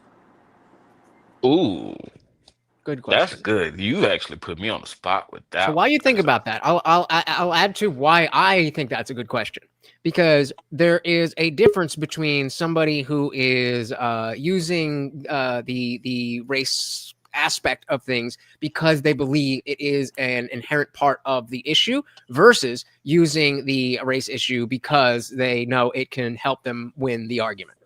And I would believe that even if Charlie is wrong about his perspectives on race, on black people, on whatever, that I don't think it is a matter of him trying to twist the truth. and push something that he doesn't believe in. That's what I would call a race hustler. So I would have to go with no. I don't personally think Charlie's like actually racist, like as far as like a bigoted racist type of person. I would say no. I Do you don't think he's think like prejudiced? Actually, that I had a question They're on all that for prejudiced. Trey. All right, go ahead, go on. On a scale of 0 to 10, 0 being not at all race related at all, 10 being literally going out there and murdering people because of their race, where would you put Charlie Kirk on that scale? I From give what you about a 3 to 5 in that range. I don't think like I said, I don't think Charlie would go out his way to be a dickhead to a black person. I think he probably does, he probably sees a black person and be like, all right, where's my wallet? And nothing that any white person hasn't done. So But is he a race hustler because he made content about like black news stories? Is that So, but that was the other part of the question too, is that what that scale, let's just say he's a 4, what number would be the thing that you would say is worthy of retaliation against as being a racist? what do you mean? So I can make sure So I if answer the he's a question 4, correctly. like what number on that scale, 0 being not racist at all, 10 being the most racist you can be, what number on that scale would you say is worthy of condemning as being a racist? I would say anything 7 and up. Okay, so let's get. I like what Emery is adding, giving more specific specific issues. Emery said he called out the lack of fathers in the home, race hustling, or the truth, or some combination, or what else? I would definitely say some combination. Okay, Like Same. because I think it's just a very common talking point. Like if you go to just any person in general, like I'm even liberals say that it's Well, just a talking point at this depends what point. liberals you ask. Uh, But I think There's when a you reason for that too, because it's very prevalent. I mean, well, me, Lutch, and CT, I believe we've had these conversations in Discord about them, well, yeah, in the yeah. voice chats. So we've gotten into the weeds of those things, but when it gets to And it, so what I when will it add gets is to it, Trey is an excellent father. I will have that. He's got a couple beautiful kids that he's right there for. but That's really good, homie. I'm happy dilly for to that, that. man. So one thing I can say, at least with fatherless, I think our next generation, you'll look at them and be like, there are a lot more fathers in the home, like a lot more fathers in the home. But I think just it was a lot of circumstances that led to those things. I think, we don't have to get into the weeds of them now because we're having different types of conversations. Uh, but I do think that stuff like that is, a talking point when it gets to a certain degree. Uh, it's something that is pulled out when you just want to dunk on somebody as well. When we Well, I get think in, Charlie I Kirk promise when uses we get in, Charlie Kirk uses the black families lack fathers like argument to say that liberals are that reason. Like liberals push that on the black community over the last 30 years. So like he's not attacking black people for that. He's attacking liberals for not quite putting that on black people. Specifically white liberals. You were tossing that man a little bit of bell. Nah, brother. That's what I'm saying to you. I think that it's very clear that there is what hold on, is hold on, saying. hold on. Talking right now, hold on, yeah.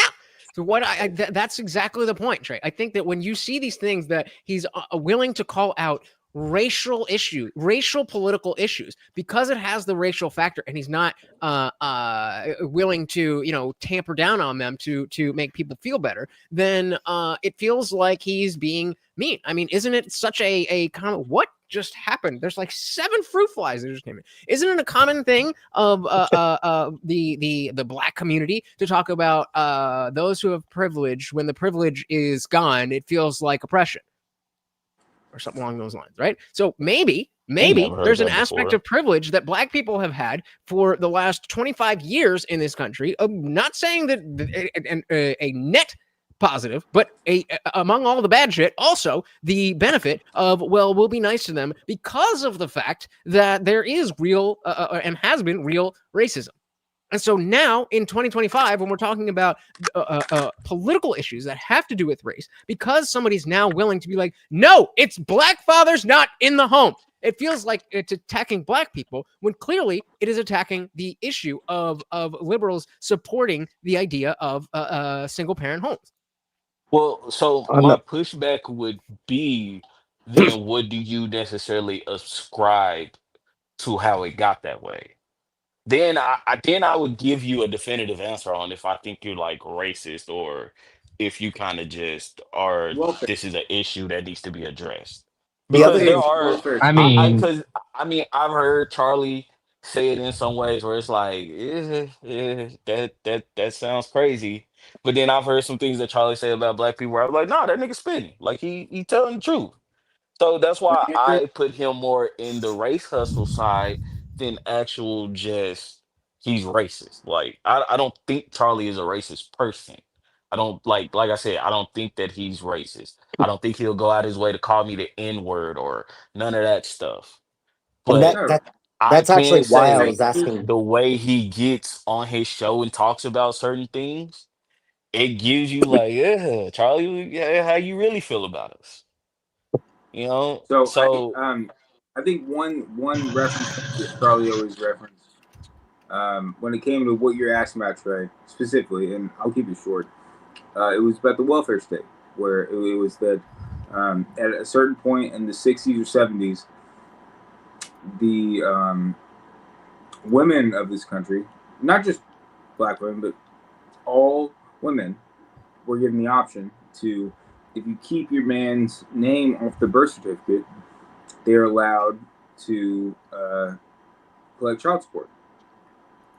And what we're dealing with now is, within the last 50 years, we've had child support claims go through the roof. And like it's not just a black issue. And I'm a white guy. I might not have any point in bringing up this topic, but in my opinion, It's just a marriage issue, man. Yeah, so DJ Isolated brings up another good point here. If you're saying that you don't think that Charlie was a racist person, how can he be, or can you be a race hustler without being racist? And so he's bringing up Absolutely. Umar Johnson doing a pretending to hate snow bunnies for show. Absolutely. I think you can be a race hustler without actually being racist. I think it's grifting. I just think that if Charlie had never, grifting. if he had never I brought up think- black issues, y'all would say he's racist for not talking about black people. So I mean, I can guarantee you. How do we win? I put it like this. You I don't. can guarantee you most black you people don't. would You know just got fucking assassinated. We don't win. There's no winning. No, in this I equation. can absolutely guarantee you most people would know who Charlie Kirk was. Most black people would not know who Charlie Kirk was if he didn't bring up black issues. Yeah, and But if he didn't bring up black issues, then black issues wouldn't be solved. Do you want black issues to not be solved? That's the They point. wouldn't be as The point is prevalent as they people are don't bring now. it up because they're scared of people like you calling them racist, and then the issues don't get solved. Would you rather have your feelings hurt a little bit when you hear the truth, or would you rather have the black community be improved? Or, you know what I mean? Not improved. You can get your feelings hurt a little bit and your entire community is better, or your entire community stays the same and you feel totally fine. So I mean, again, because we've had these discussions, I felt like I was like kicking the horse again. But it is one of those things that I've noticed has been started to be taken care of internally in the black community. Whereas by hold on, let him talk. Hold on, let him talk. Well, just as far as how my generation have changed when it comes to fatherhood. A lot of us are fathers because we didn't have our daddies. You know what I'm saying? A lot of us chose like, I want to be a dad because my dad wasn't there. So I'm going to do whatever it takes to be there for my child. And in turn, that's going to make better parenting. You see things like the Daddy Social Stroller Club that has 15 chapters that's basically nothing but black fathers coming together and helping counsel each other and things of that nature. So we're seeing so many things that Black men are doing to try to help one another become better men and better fathers for our communities that is being done within the actual Black community. So I don't think people like Charlie or hell, a lot of those other people that bring up those topics are necessarily bringing it to us to make us be like, oh, let's fix these things. So I don't think Charlie not talking about them would have us looking in the mirror to have this conversation.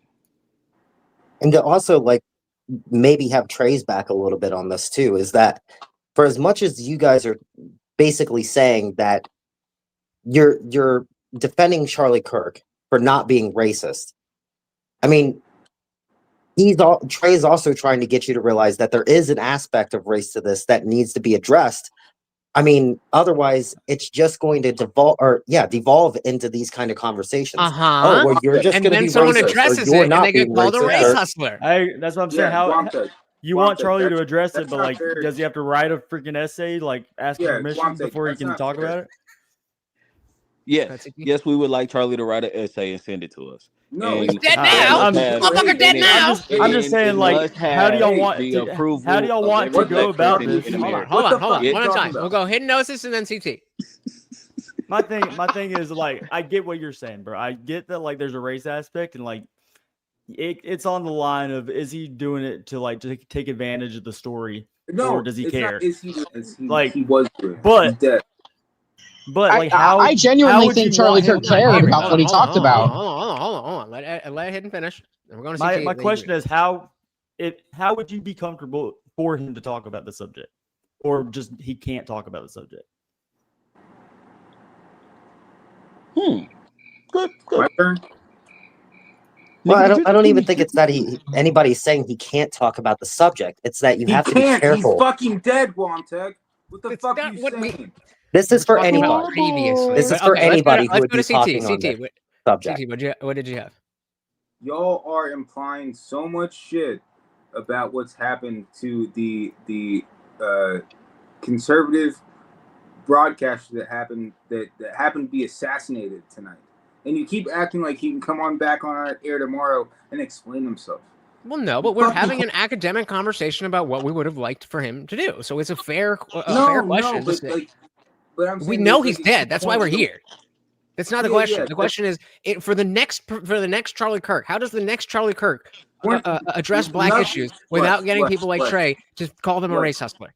Look, I get that you're trying to keep it civil, but no one else in this chat has ever brought up the term the next Charlie Kirk. We're not talking about the next Charlie Kirk. I did. For this last hour. I did. You did. You did just now, correct? Right. It's almost like that is directly relevant to what Trey is talking about. And yet again, you're stopping a conversation in the middle to say that the conversation is not happening. So I'm not stopping anything. I'm saying that for the last hour, we've been talking about a person, Charlie Kirk. We've been talking about his influence. And there's been this mix-up between a current or past or future. There is no future. So we're only talking about the past, and then for you to like add these ideals towards Charlie Kirk of like what he should do, it's just a shitty argument. He's fucking dead, bro. He's not there. There is no future Charlie Kirk. So you can talk about what he did in the past, or what maybe someone else might do in the future. Do you think that when I said the next Charlie Kirk, that I meant that somebody is going to clone the dead Charlie Kirk and he's going to come back and do that? That's not a fair argument. Okay, then what the fuck are you talking about? What I am talking about is the next person. I'm talking about when I say the next Charlie Kirk. I don't think the point was that crazy. I'm talking about when I say the next Charlie Kirk, I mean the next person who is going to be the best, the best, biggest person who is bringing people together based on conservative values. Are you saying that's never going to happen again because Charlie's dead? No, I'm not saying. Okay, then we agree. There's going to be a next Charlie Kirk. So the question stands to Trey. So Trey, for the next Charlie Kirk, how does the next Charlie Kirk address racial issues without being called a race hustler? No, but see how I'm glad. So you did derail the conversation. No, but look. No. You misunderstood what I said. I asked Trey a question. You interrupted because you didn't understand. Now you understand, so we can go back to Trey so we can answer the question. That's bullshit. That's bullshit. That's bull. To say that I didn't understand. Do you want to do a poll? Raise your hand if you understood that I was asking Trey about the next Charlie Kirk and not talking about cloning a dead person. That's there we go. Oh yeah, there we go. go. Run a poll. Do your poll thing, YouTube man. That's I stupid. raised my hand. I mean, that's what I was talking about. Okay, so all of us are on the same page. You just said I bet nobody, and you bet wrong. It's a good thing you didn't bet money, brother. I'm trying to keep a conversation going here. Wait, everybody stop! Everybody stop! I don't want everybody to stop. This is my fucking job. I'm trying to entertain people. We have as many people as we did half an hour ago because you fucking are doing this shit. So if we can maybe just have the conversation, please. So Trey, again, the question is, how does the next Charlie address racial issues without being called a race hustler?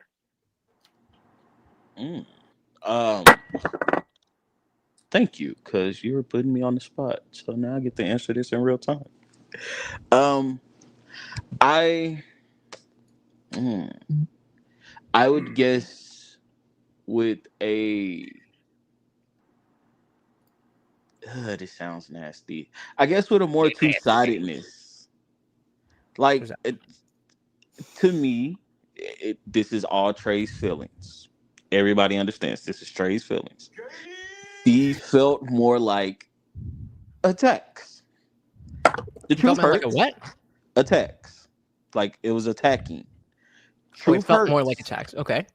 Truth hurts. I understand that. I don't think the man lied about everything. Cool. But it felt like when he talked about black issues, there was a certain level of venom in it.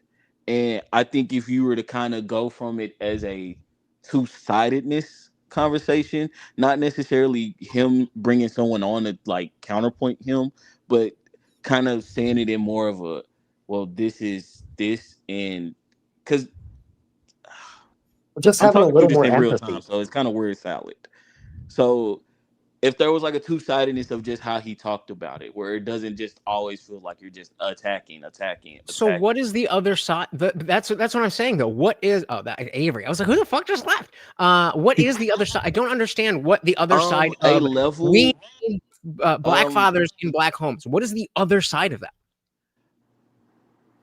I guess more of a level of understanding how we got there. Now you said that Charlie has had conversations of it where he talks about it from the left brought us this way. I haven't seen those things, so I would love to see those, and I would definitely amend, my stance on it. But from everything I've seen when black people are brought up with Charlie, it's a certain level of venom that comes from it. So that's more of what I'm saying. So again, I'm open to seeing him be like, yo, they got kind of put in this situation through this. Of course, I think you got to. I think Trey's got a point because, like, we're not black, so when we hear him talk about these things, like, we're not going to feel any type of way. So no, a lot of times. I'm not black. I'm not black. I've got some racism credits. All right. I get that. Like, we're not going to feel like you're saying it feels like an attack. We're not even going to like recognize that if it was, So I think you got a point. Is what I'm saying. No, but hidden. I'm saying that's not a fair cop out because you're allowed to have an opinion on these matters. Right. I agree. I'm just agreeing that like if you feel like it was an attack, like I get that. The hardest part about this entire conversation is that the way that the conversations were structured to begin with. I mean, he almost had to be venomous to be able to get his point across. But I honestly agree that there could have been more empathy shown to be able to say, like, listen, I'm not saying this because I hate black people. I'm saying this because I'm trying to help them. But you're the ones who are trying to make this a fucked up explicitly many times. What's that? But see, that's why I it's not brought about up hating black people. It's about wanting them to do better. But see, that's why I brought up I've never seen that. So I am open to amending.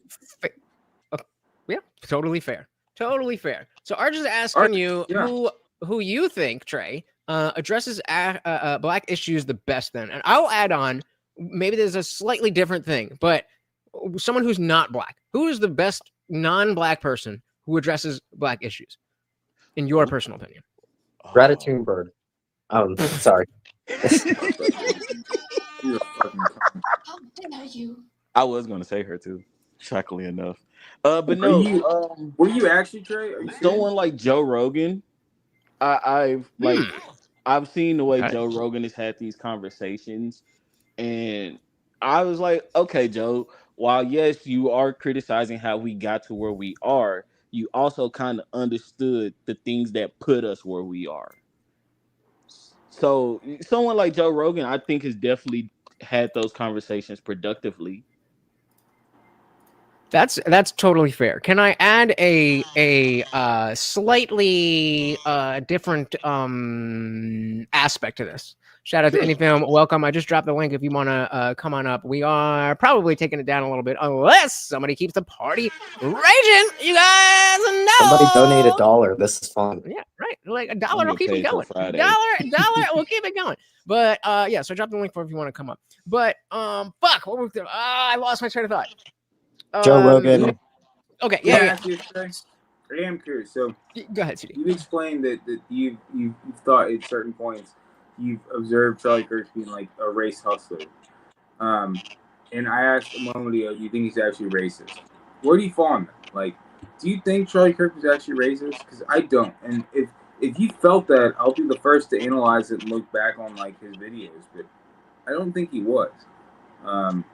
No, so that's why I had said no previously. I don't know if you had actually heard me when you asked me the first time. I did say no. I don't think he's actually a racist person. But that's where I think the race hustle comes in. Because the way you kind of talked about those issues, it came off as if you felt negatively about Black people.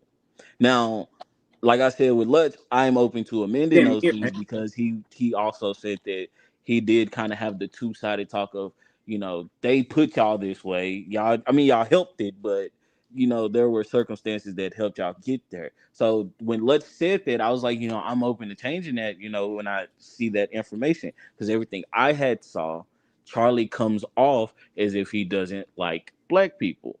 But I don't necessarily think he's racist because when you see him interact in public, he don't be like shitting on niggas. Like he be like, hey, how you like? He shows respect. Most racist people I know don't even show Black people respect. Fair enough. So, fair enough. I don't. So let's take a little pause, real quick, that boy because dropped didn't the notice this dub. even on the panel and drops the got you, bro. That man $20. dropped the Thank you, dub. Holla, brother. Thank you, How the hell did you thank you do so that? much. And of course, every donation comes with a treat for Morty. God damn, I'm about to do a bunch of fucking push-ups and indie film. Add in one more push-up. Thank you so very, very much, guys. Thank Very you, guys. much Thank you, appreciated. guys. Thank you. So, guys. yes, thank you very, very much, guys. The party rages. Well, it's not a party. It's the funeral rages on. I don't know. Well, that's usually my thing. It's a party. I don't know. So I think that's fair. But what I want to bring up is the fact that Charlie was young-ish, but also was talking to college kids. And so I think there's a lot at play there because a lot of the things that you, Trey, have experienced and specifically like with your family, with your dad in the previous generations, a lot of these kids that are 18 years old right now, 18 to 22 years old, there we go, the afterlife party. There we go. Or Oroku's got it. The afterlife party. I love it. You're talking about a recognition of how we got here, but I wonder if you would accept that is a lesser factor to, we'll just say, Gen Z, because we're already here. And so whether it is because there was racist people or there was a racist system or anything else, we're here now. And so honing on, well, yes, you really did get treated bad. And I feel like that conversation is already had. I don't think and I think that might be where the disconnect is, that someone like Charlie Kirk is going in already accepting that there has been a real racism in this country, but it's 2025, and if you're Black, if you're brown, if you're a woman, if you're a tranny, then you can still do anything that you want to do based on the values of this country. What do you think about that? So I'm willing to see that point. I can give you that, but I guess where I would have a pushback is that also again with you talking to a younger generation, and kind of how things are taught, we don't necessarily get a lot of those factors of how we got this way. So I would argue a lot of young conservative men, they kind of just hear it as niggas ain't shit, for lack of a better term. And I think when you do kind of just give a little more information to it, then you are able to, I think personally, kind of progress that conversation and also give it to where it doesn't just turn into one big rage bait argument because of lack of information on sometimes how we got there. That's fair. That's fair. I can definitely. I think we can find some common ground there. Oh, I gotta add hidden notice to the banner here. But and so yeah, totally agree that's totally fair. And if I was a black person watching clips of Charlie Kirk, I think that I think that's not accurate, but it is a fair way to view things. That being said, I do think my point about how he is not only a different generation, but talking to an even younger generation. I think that the time spent specifically discussing, well, this happened in the past and then all of that stuff, I feel like is implied. On top of that, you have to remember that just like when you are saying to us, I know it's not you guys, but XYZ about, this person, the racism, the Republican Party, Trump, whatever it is. In the same way that it's not you, Trey, it's this. Breaking news. Charlie Kirk was in the neck. As of right now, I think his condition is unknown. And there are a lot of people that are like, no matter what side of politics you're on, you should never celebrate something bad happening to someone. I, on the other hand, do cheer when bad things happen to bad people. So on behalf of everybody else, I got this shit. I don't know if he's going to make a recovery or not. I don't know what his condition is. It just happened as I'm filming this. I saw the video of it happening. I do not feel bad for him in the slightest. And I'm very, very much wondering what MAGA is going to react with. I wonder how they're going to make this about how black people shouldn't be allowed guns or trans people. They're probably going to blame a trans black person. I don't fuck. But we can all celebrate because something really awful happened to a really, really awful guy. And again, if you're one of those dipshit people that are like, no matter what happens, you should never wish death on someone. I'm going to cheer and dance. I'm one of those people. Yeah. And so, again, I am at no point saying that you and her are the same or anything. But the larger conversation is not about the more rational, centrist people, grounded people like you. It's about the people like that. And she should actually be worried about the reaction of MAGA from this point on. Punch that bitch right in the face. I'm glad those people post those videos because now we identify them every freaking time. I think they're idiots. They put it right there for us to know that they hate us. I think those people are deplorable. I think that they are absolute bullshit people. I don't think those people, I hate that we really gave the world social media because we get to allow the fuckheads of everybody just to get on here and just say whatever they want to say. I was always brought up, once a person is dead, however you felt about them is null and void. They're dead. So, that's between them and God. And that's how, like I said, I didn't necessarily agree with that man, but I wouldn't wish that man was dead. Same way I hate Myron. I want Myron punched in the face. I don't want him dead. Shit. Me too. You know what I'm saying? If somebody killed Myron, I'd be like, damn, that's sad. May God rest his soul too. Because it's sickening. And I don't think anybody should be able to just get up here and say that. Like that's weird. That's why I kind of had brought up that point. I think we're just so desensitized to shit that we just think everything is okay to fucking joke about. I don't think death is okay to joke about. No. And I don't know, shit like that. I'd actually be happy if it was a long time ago, not like right now. Not okay at all.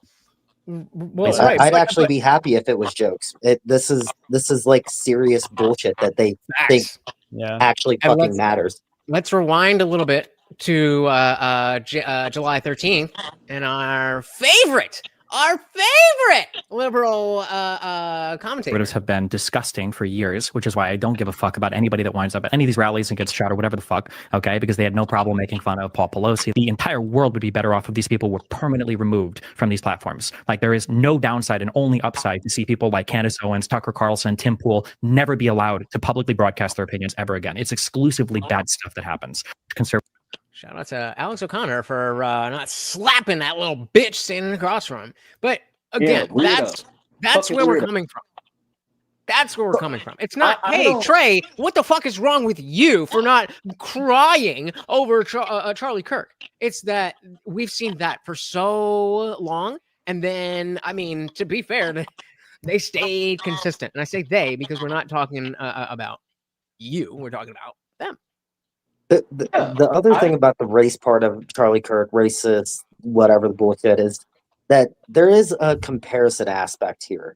You know, when he's saying stuff that's just like mildly right wing compared to the other stuff that the people he's debating are saying, it's like, well, yeah, I mean, anybody would see that as, if they're already on that side, even slightly, they're going to see whatever he's saying as like far right, you know? So I can kind of get it. There's a comparison there, but it doesn't mean he's fucking racist.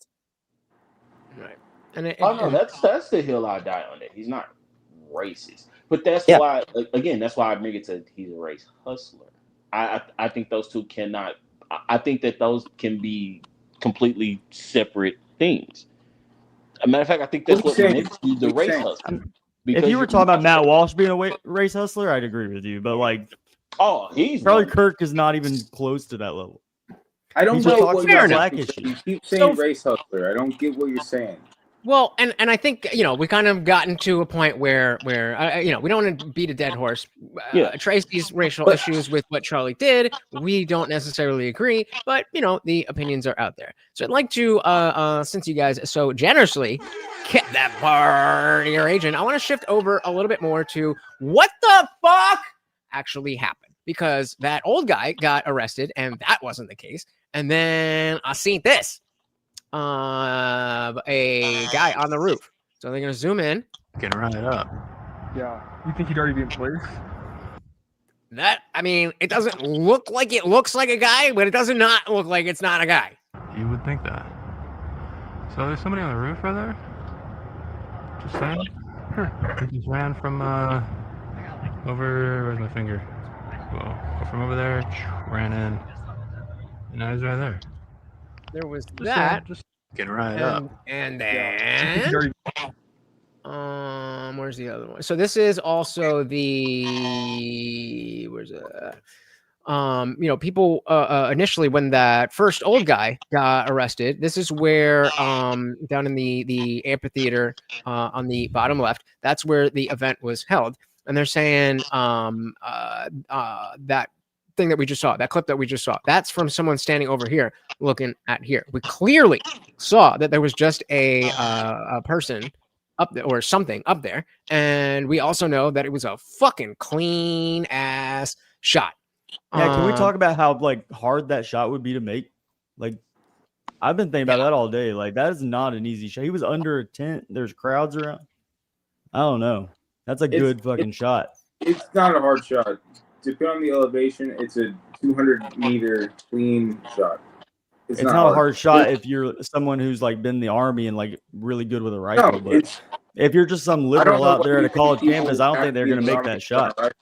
It's not a hard shot for anyone that has ever shot a rifle. Right, and most of the college liberal students have not done that. Yeah, the vast majority of them. I mean, is there any information based off of like what actually was found as far as what gun shot him?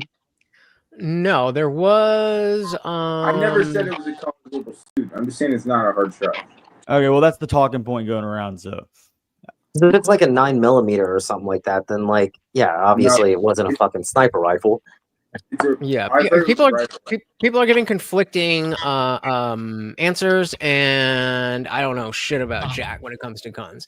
But so up here, this is not the best video for this because the person wasn't actually filming for it. But we just saw that video of the guy talking about how someone was moving on the roof. So I'm actually going to slow this down. And right here where the cursor is, you can clearly see the cloud, and there's a black spot on the cloud. And that person is moving. That is a moving person, or something moving. It is. I think it's kind of like the UFO videos. Like you really don't know what the hell that is. Well, I think you would have to see from his angle because to like what bro said, he's under that tent. He's deep down in the amphitheater, and depending on how, because he looked like he was set kind of far back in it. Yeah, in that tent, so he wouldn't be the most visible. Now, because it looked like he came from in front of him. So if it came from the side, I'd have been like, yeah, that's probably maybe not that hard of a shot. But it looked like he came from the front. What? So, all right. So assume it's not that hard of a shot. What point are you all making? I'm just saying it's kind of. I think that it's weird that like because they make it out like the assassin is just some pissed off like liberal who's mad at him, and it's like this seems like somebody who's good with a rifle. Like they've been planning to assassinate somebody. You know what I'm saying? Kind of like a government paid somebody to do it. I don't want to go there, but no. Right. So what is the conclusion? What is your point of making the assumption? You're saying it's a hit. Well, no, I'm leading you toward the conspiracy theory that like this is set up like by like it's a hit. Higher up Democrats. It's a hit. Maybe, well, I mean, it's definitely a hit. That's what I'm saying. It's definitely a hit. It's definitely assassination. The question is whether it was some random person or if it was, coordinated by some type of organization, whether it's Antifa or the fucking government. Because what the news would love us to believe that I don't know that much about Charlie Kirk, but you have to ask about what would the motivations for something like that be for something like the government to do something like that. Because I can perfectly imagine a college student doing it because he's pissed off, but what did he do that the government has to fear? To put a pin in that, because I meant put a pin in that because I meant to, hold on. I meant to address this before because Destiny in that video he brought up, you laugh at Pelosi, like that was an objectively funny thing where it's just like an old guy, what's going on? It's not funny that he got hurt, but the situation itself was funny. So for him to be connecting that is retarded. But Guamtech, what did you just say before I stop you? The motivations for the government to take somebody like Charlie Kirk out. Very obviously, the GOP doesn't like MAGA. The GOP never liked MAGA.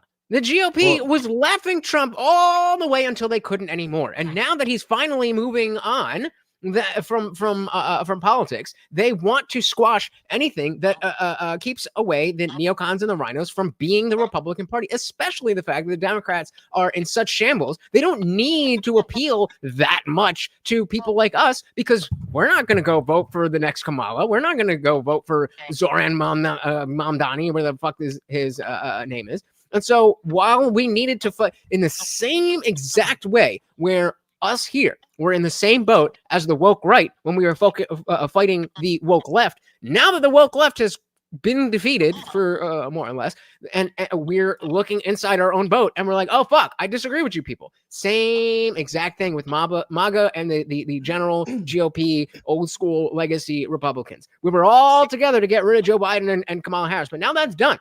Now it's a matter of, okay, Democrats aren't a problem. Do we want another MAGA America First president, or do we want somebody who's going to suck the dick of Bibi Netanyahu and do whatever the fuck we say? So are you saying that this is why the government would want to take out Charlie Kirk. This is a possible hit then from like old school conservatives, not necessarily the left. So hold on, is that what you're saying? No, it's that you can. It's either one. You could go either route and like make an argument. Sorry. So, ask the question again, Guamtech. Are you saying that you think that this is something more like a hit orchestrated by the old school conservatives to strike out at MAGA? Mm-hmm. I'm not saying I believe that. I'm saying if we were asking why would the government want to, that would be the reason. So yeah, and an argument you can make is that Charlie Kirk is only behind Joe Rogan in influence when it got Donald Trump elected this time. Like it goes Joe Rogan and then Charlie Kirk. Those are the two guys that push Donald Trump to the top of the ticket this time around.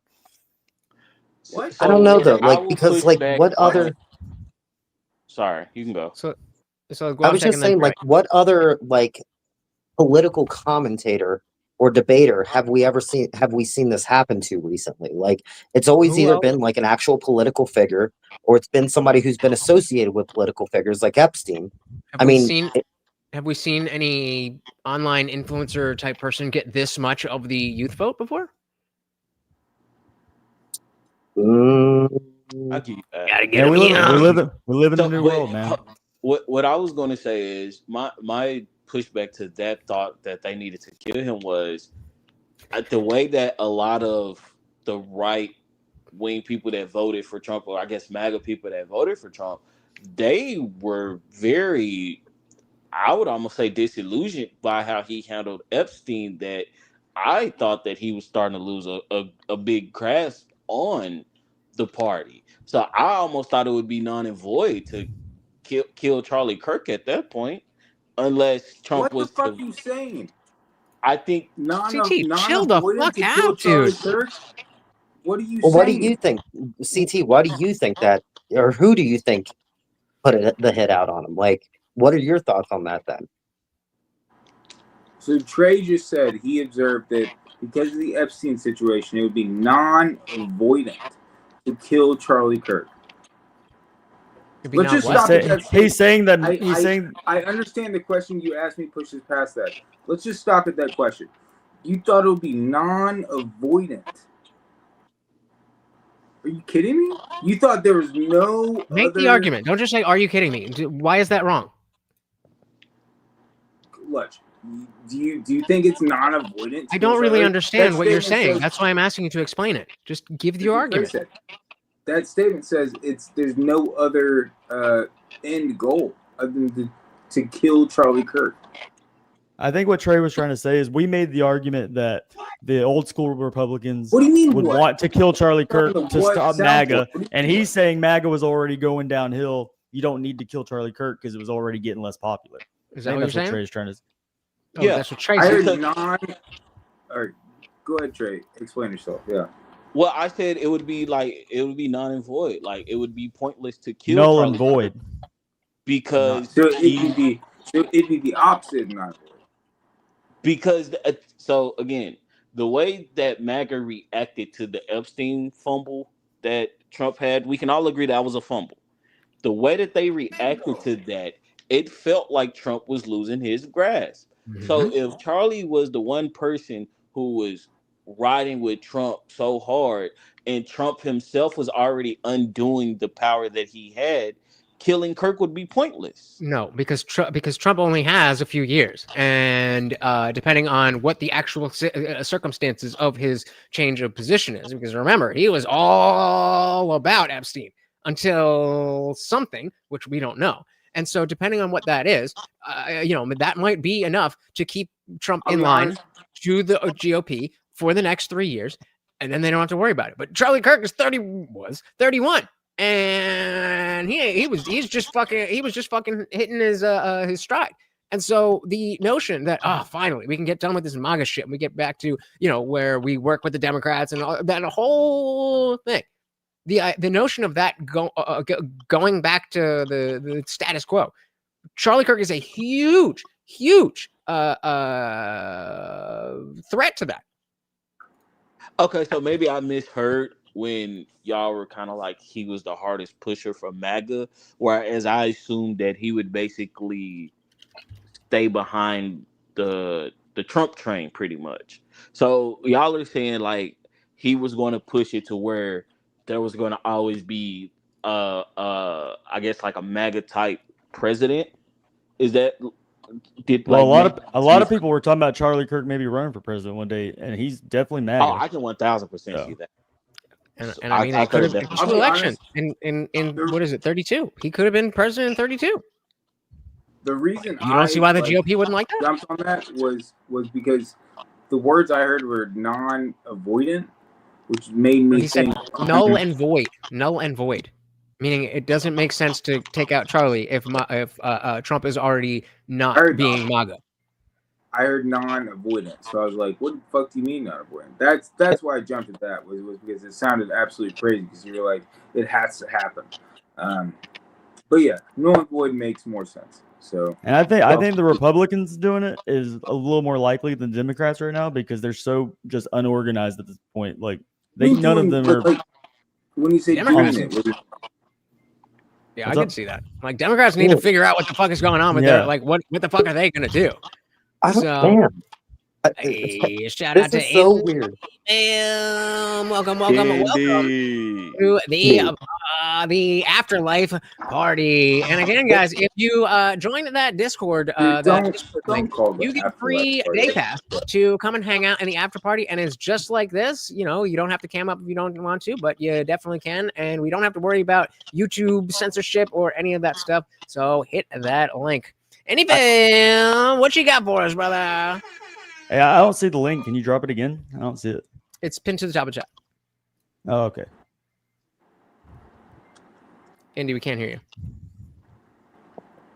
He wants to sit a green mile away. He's got to have it all fancy.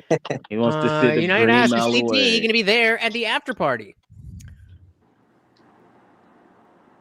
Not the way he's been drinking. I'm fine. I'm actually just annoyed. That's probably a yes. I understand there's 6 people in this chat right now, so I can't like talk over all of y'all. But I feel like y'all are all saying crazy shit that I want to come back on, and I can't. So I'm okay. So fine, we'll give you the floor while Indy Films figuring out what he's this is your stream. I'm trying to get right. So it's my stream. So when I say okay, CT, we're going to give you the floor, then CT, we're going to give you the floor. So whatever, whether it's 10 minutes ago, half an hour ago, you've clearly been holding on to something, and we want to hear from you. So whatever you'd like to say. What's up? I don't like this comparison that we. What? All right. I feel like we keep drawing this comparison to modern day political drama, and keep trying to. I'm way behind, but the one thing that. Go ahead. Oh, wait. Anyville, hold on. Can you wait? Whoever's talking. Wait. Anyville, can you hear me? God damn it! No, Andy's got. He's way behind. Yeah, he's delayed as fuck. Okay, sorry. Go ahead. Go ahead, Bum. I get that it's important to make political conversation about this topic, but at the end of the day, this is one of the most brutal political assassinations that's happened in 20 years, if not longer, 30 years. Like, I mean, really, the last one would have probably been, maybe Kennedy. Kennedy was definitely more important than Kirk, but we haven't seen someone gunned down in violence at this level in 30 years. And we're just drawing all these, like, modern day political conclusions, trying to draw topics that come up on, like, it's bullshit. This is really fucking important. And I know Let's might say that I'm not making a point here, which I'm not. I'm just saying we're really talking very nonchalant about something that's very much more important than the way. What should we be talking about instead, Bob? Or CT? I don't know. Say the thing. Maybe not talking about Charlie Kirk's racism that people think there's. So I didn't ask you which we should not. Yet again, you've stopped the conversation to say what we should not talk about. I gave you the floor to talk about whatever you want to talk about, and you said we shouldn't be talking about. Fine, then don't talk about that. What do you want to talk about? I'm giving you the floor to talk about whatever you want to. If you don't want to talk about Charlie Kirk being a race hustler, then don't talk about Charlie Kirk being a race hustler. Talk about whatever you want to talk about. Go. It is your turn. I was already talking about something 10 minutes ago. I don't care. Talk about it now, bro. Talk about it or don't. We're trying to have a conversation. Say it. Go. Carry on. It's your Carry on with your turn. conversation. Say the thing. You're fucking sitting here Chris- crying about not getting a chance Chris, to talk. I want to no, give you a chance to I'm talk. not- You're crying about not I getting a was chance to talk. silent. Just fucking I was talk. We're Look, not getting any look, fucking younger. Say look. it or don't. Say it or don't. Say it or don't. Don't. Go ahead. Go on. Go on with your fucking thing. Okay. I'm All getting right, I'll come back to it then. What I was saying earlier was, as the person who seems to really like conspiracy theories in this group, I'm honestly actually surprised that you guys are way more conspiratorial about this than I am. Because I honestly, I can't put it together to see that this is a higher hit, right? And again, I don't know the most about Charlie Kirk, but I don't see the motivations that would lead to something like this for them to take that much of a risk. I can see just some random person doing it, but that's I a lot to agree go out on because- somebody who just has influence, not really power. Yeah, the scenarios that we just said for the government and stuff, that's not a conclusion, by the way. That's just, we're just talking out our ass. Right. But the reason I can't imagine a civilian did it is because I look at that shot and I just think, like, most people walking around in college probably can't shoot that well. You know what I mean? Yeah, but that's assuming it's an actual college student, just because they were on. Or a sniper That's shot. true. That's true. Any film, give us a try. Let's see. Can we hear you? Can you hear me? Can you hear me? Yay! There we go. All right. What do you got for us, brother? Well, one, the shot, I mean, I don't know where the guy was and what kind of weapon he was using, but if he was aiming at his chest and hit him in the neck, maybe he's not a great shot. You know, we're all assuming he's a great shot. He hit him in the fucking neck, which was a kill shot, but I doubt anybody's aiming for that. And then, secondly, the thing that every time I watch any Charlie Kirk thing and people were challenging him, he said, I'm here because we need to get opposite sides to have conversations to avoid violence. That's all he was doing. And if somebody says that he's racist, he made racist comments, I will give you $100 to pull a clip of Charlie Kirk making racist comments. I will give you $100.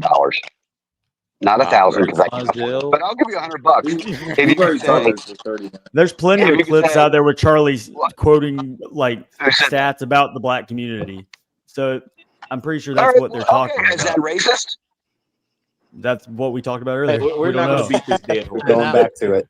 That was Trey's question, but I mean, I think it's fair to say that he is somebody who's willing to risk sounding racist in service of a higher goal.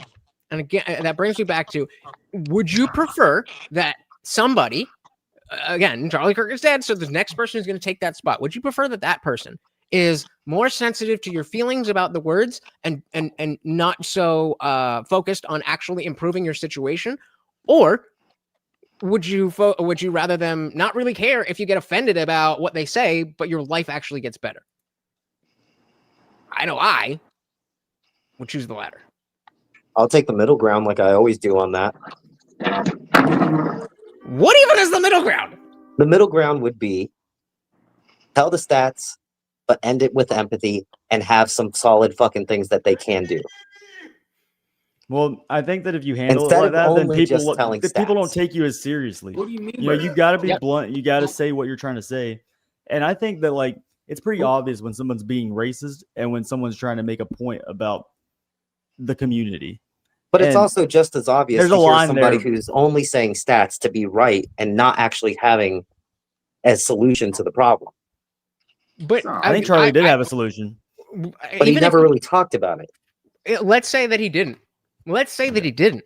Addressing a problem starts with acknowledging what the problem is. Yes, I am very much I'm very much someone, if you're going to be complaining about X, Y, and Z, then you should at least have thought about what is the alternative.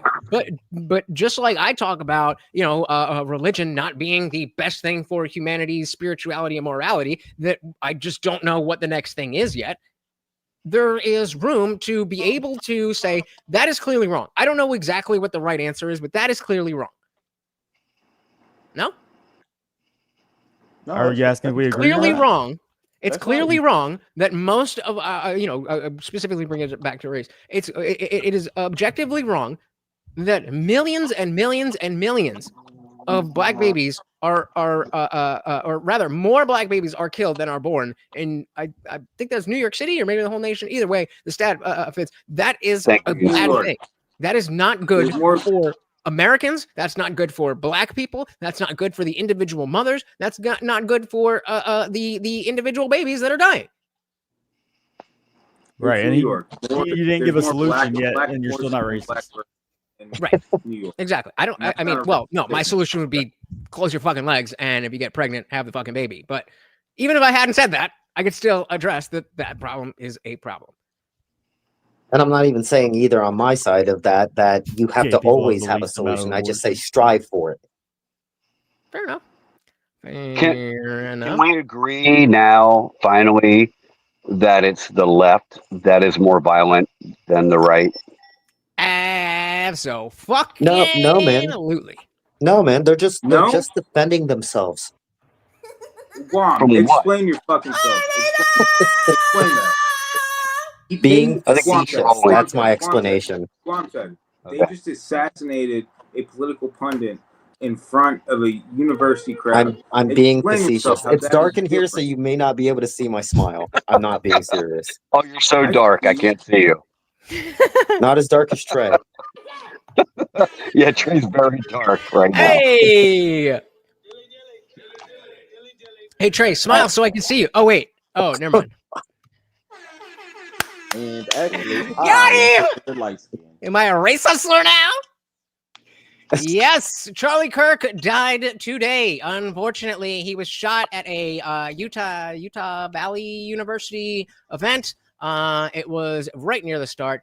Someone shot him straight in the neck, and he did not make it, unfortunately. So let's check. Let's take a little peek. We were getting angry with what the liberals were saying. Let's see what Fox News has been saying. I want his wife and the country to know that the last question he took, the last thing he talked about to people in Utah, thousands of people that wanted to come hear him, is that his message was one of love, of Jesus Christ, of his belief in prayer. And he talked about that from his heart, and you could feel it. And he's done that multiple times before. But I consider it an honor to be there. It makes me mad. I'm so mad. He was there physically at the event. That this happened in our backyard. It's an embarrassment. Now, I got to tell you, I used to be in Congress. I represented this area. We're better than this.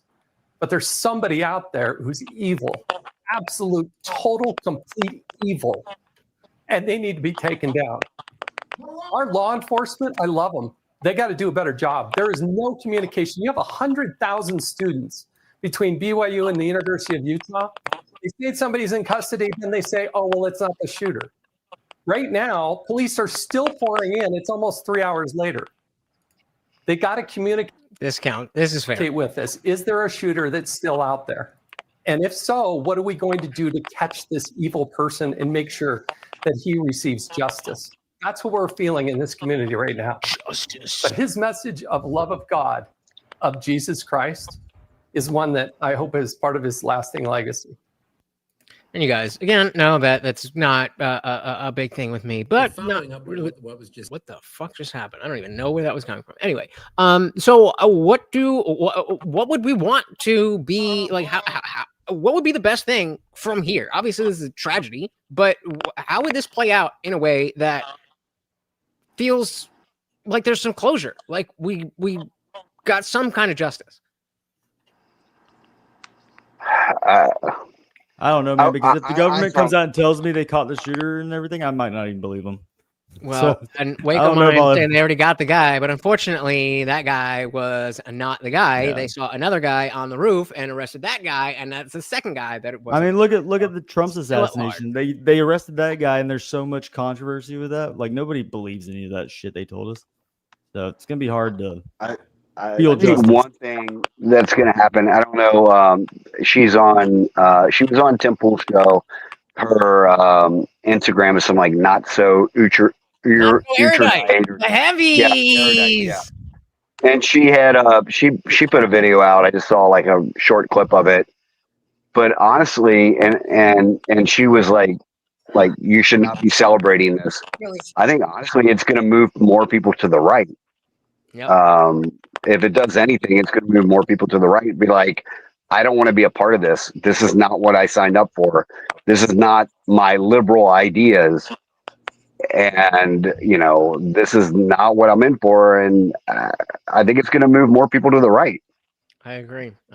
And especially if they hear this one, BBC covering.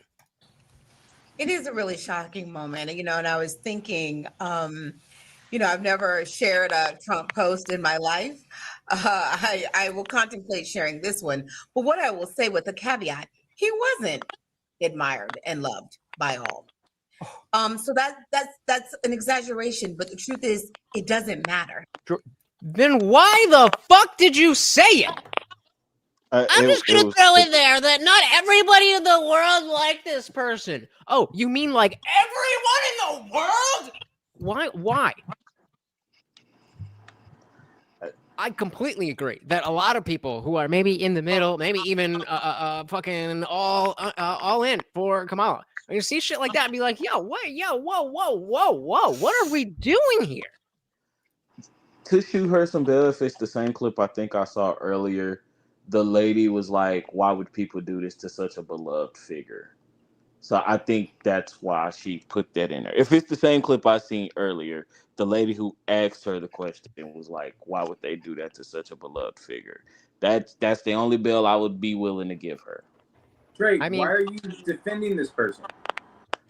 Yeah, I mean, I like, just put even if all that's I the tried case, to do was like, put Why? context. But why though? Because some things need context. Yeah, but I don't think that I'm willing to accept that that's the context, but that's still a fucked up thing to say about somebody who just got shot in the face in front of his family and the entire world. You are defending the assassination of someone. Like, no, Nigga, well, I'm not that's not defending no that's not fucking defending the assassination. assassination, but it is normalizing the fact that, oh, because we didn't like this person, he just he just that's not died, normal. and I mean, not everybody loved him, but some people care that he died. That's a fucked All up I thing to said say. was, I was just putting, again, that's why I said if it's the clip I saw earlier, all I was doing was putting, because you was like, why would you put that in there to begin with? So I was just literally giving the context of it. That's it. That's So all. can't just one. Okay, I guess he's not loved by everybody. You can't keep it to yourself, right? You gotta let everybody know. Not everyone in the world loved him. Name somebody who everyone in the world loves. Go. First off, I just want to say, I'm not even asking for the left. Anyone in the Second of world all, who everybody Bob, likes. it's time to get off the drink for the night. You've had enough. Me? No. Me. Hold on. Oh yeah. I still have a couple to go. All right, we got I had a lot of water. We got a see, this is what John Winters is asking exactly what I was talking about before. Who's gonna fill the vacuum? Who picks up Charlie's torch? That is what I meant by the next Charlie Kirk. And I don't know. That is a good question, but this is the type of question that we want to be paying attention to and looking out for because of the fact that Charlie was such a strong force for good. We need some. Is there going to be a next Charlie Kirk? Obviously not. But there's going to be somebody who is the biggest name in conservative younger people. And you know who it's probably going to be, and it's not a good thing. I don't know. I talk to all boomers, so if you say Myron, Myron, I'm kicking you off. No, Nick not Fuentes. Myron. Definitely not Myron. No, Nick Fuentes got too much controversy. I don't know. Nick Fuentes will always have a big audience, but he ain't gonna be able to climb the political ladder like that. Yeah, maybe not. I don't know. I So can see him get a lot of Charlie fucking Kirk- talk. But Charlie you were saying Kirk went- earlier, you were saying earlier, Lutch, that like, where do we go from here, right?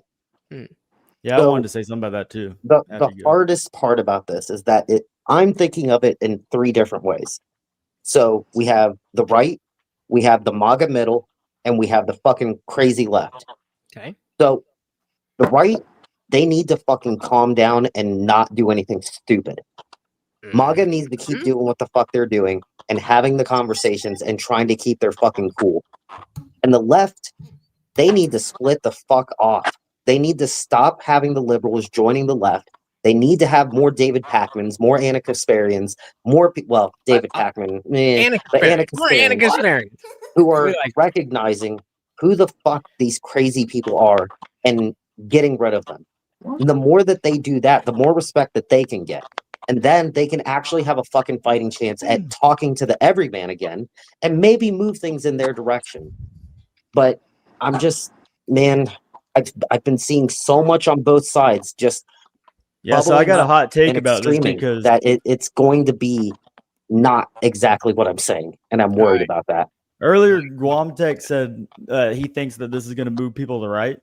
I think, and this I is my said that. personal feeling. Okay, somebody said that.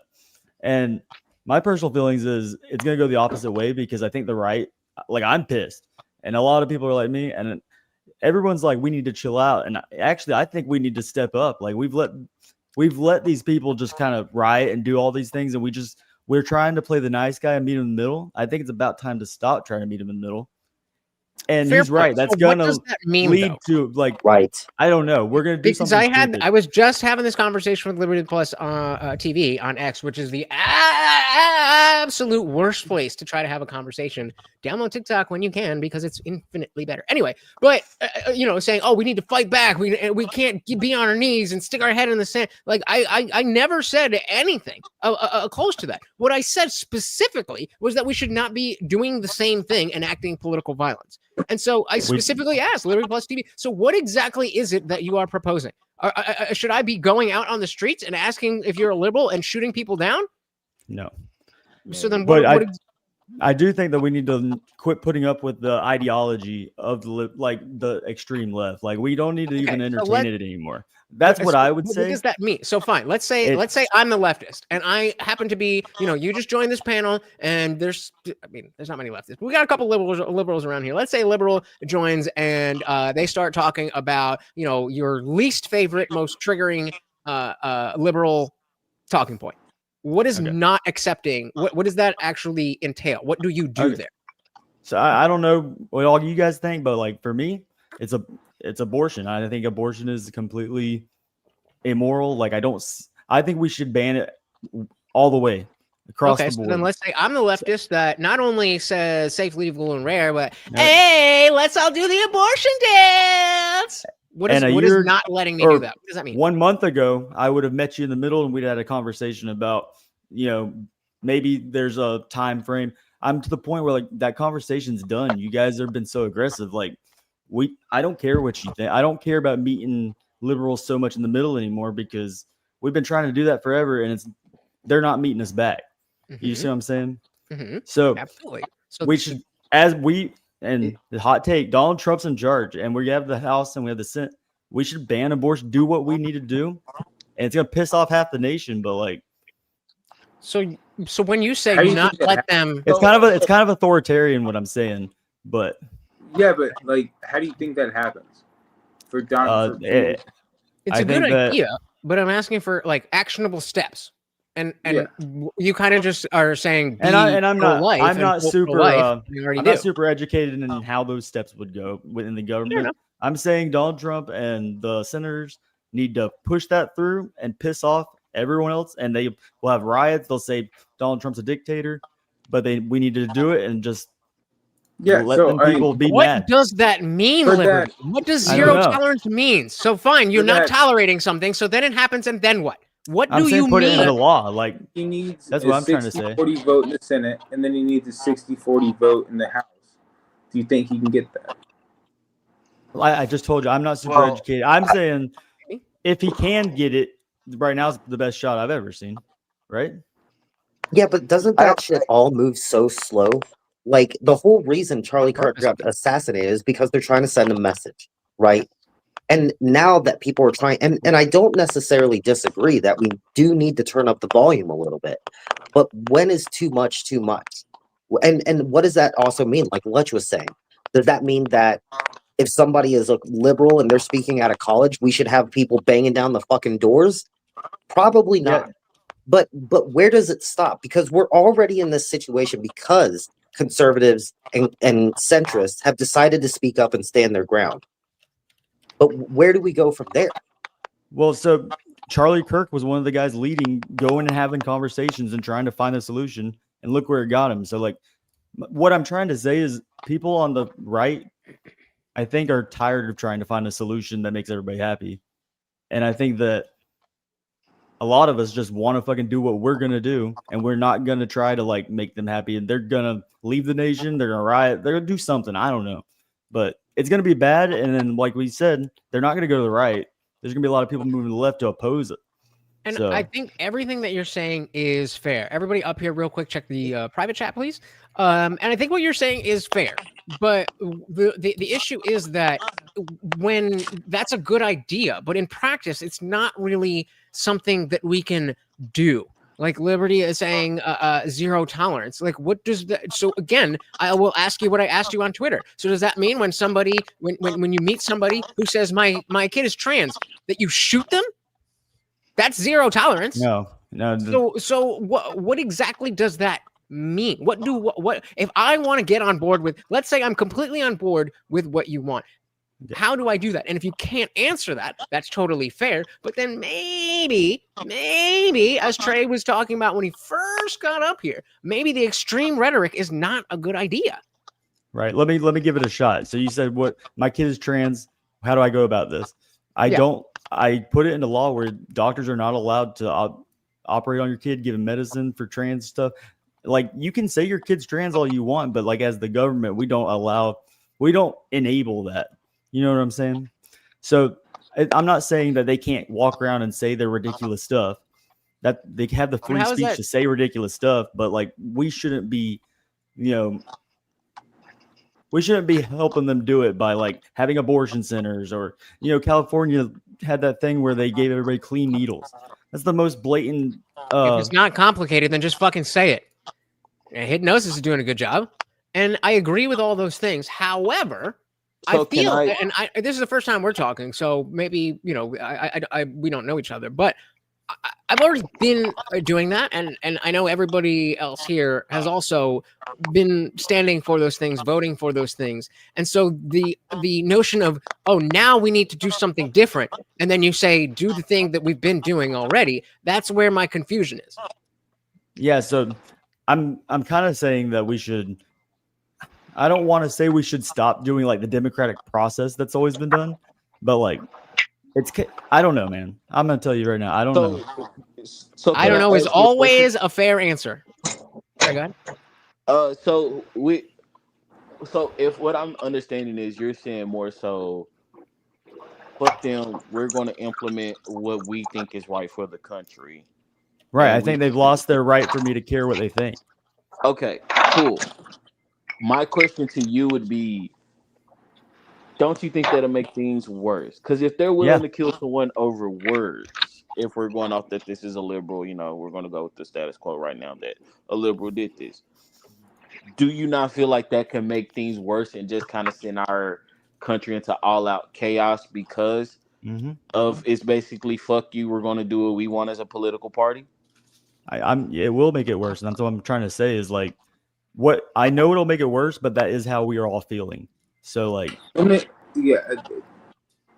of piggyback on your question, Jay. What makes you think that we shouldn't do that?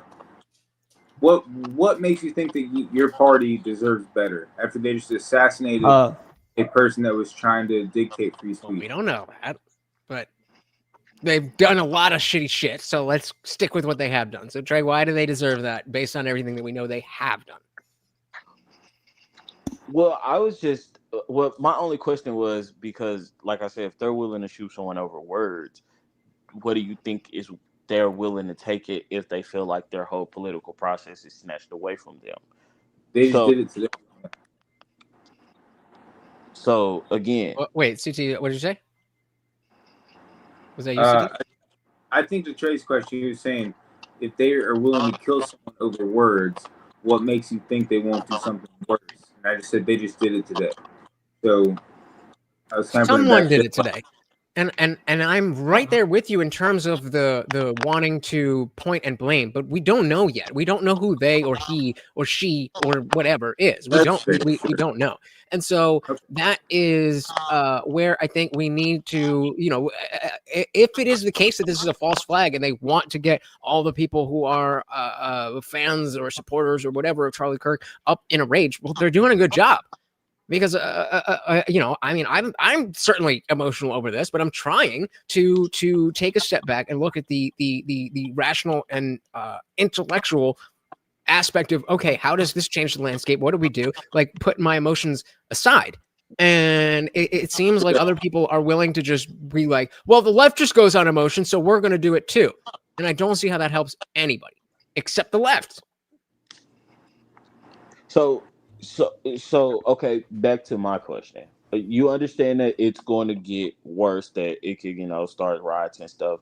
Do you think that, okay, they're going to riot, and so do you think on the other side of that is going to be acceptance of what the right has done and put in place, and we're going to go to just living our lives? Or do you think, like, what I'm asking is basically, do you think it's going to be a short-term burst of madness and then everybody's going to go back to normal? Or do you think that this can spiral into maybe possibly an all-out civil war? That's the question. I don't know about the all-out civil war. I think what would happen is the left would feel oppressed.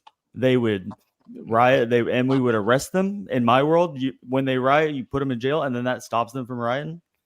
And it's a long process, but like, you start punishing them for acting out. And in what world does leftist protest ended in arrest? Well, I think that's you're saying, when's the last time a leftist protest ended in arrests? And I think that's the point, is that if we get the political capital to say, when stuff like that is going down, that it's not just the loud minority, but the silent majority, after something like this is finally ready to, if maybe this is what you guys mean when you're saying zero tolerance, we got to do this and that and that and that. I don't know. I'm up here almost every single fucking day talking about this shit. So maybe I'm just coming from my own biased perspective. But if that's what you guys mean, and just being more outspoken and standing harder on business and standing 10 toes down on what you say and what you believe and all of that, then I completely agree. I just, Liberty before, what did you say? He said, go to all comments. Dude in dress talks to your kid about their body parts and you treat them like a pedophile. I'm like, have you been not treating people who are talking to your child about body parts like they're pedophiles? What? Yeah, no. You already should have been doing that. That's crazy. I mean, I'm not a father, so, but I just feel like that's common sense. But to like that subject, like, we're all vocal about, like, these people should, like, these men dressed up like girls should not be going in the women's bathroom, but it's been happening across America. I'm saying, as a government, you should stop that. You should just put it, that does not happen. Being outspoken and then putting something into like a law is two different things. Okay, so I'm gonna hold you to task. I'm gonna put you on the what's the phrase? Fucking put you on the spot. There we go. I don't know. So should it be that you have to go into the bathroom that you're biologically aligned with? Or what I think that's just logical.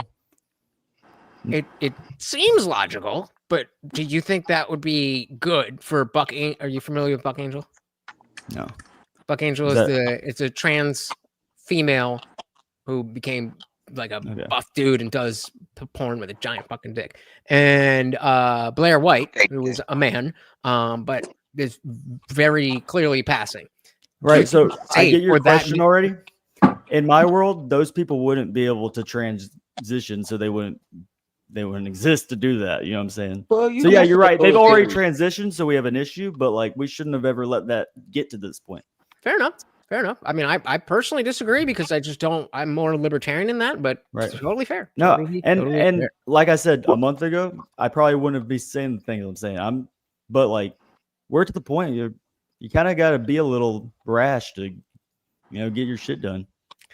Fair enough. Wake Mine is asking you, Hypnosis, the Catholic Church has abused kids and covered it up. Should the government intervene? Well, I don't know much about that. What I know about that's in the past. Like you Not the Catholic, Boo. yes. Whoa, in the past? What do you mean in the past? like Boo. we know that a lot of this has happened like He years doesn't and know years much. and years Fair ago. enough. So we're gonna start rounding up these guys that haven't, Yes.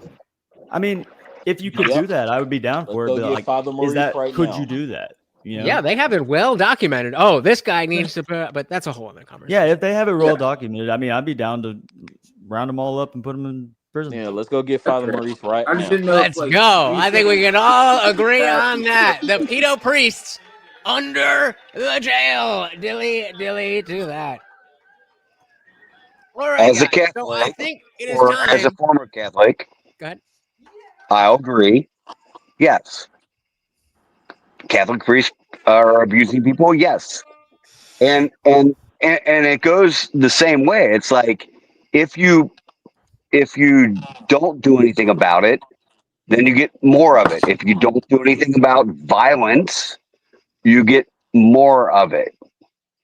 You have to if there's violence and it's black on white or white on black or whatever, and you don't identify it and do something about it, then you're gonna get more of it. It's the same with the Catholic Church.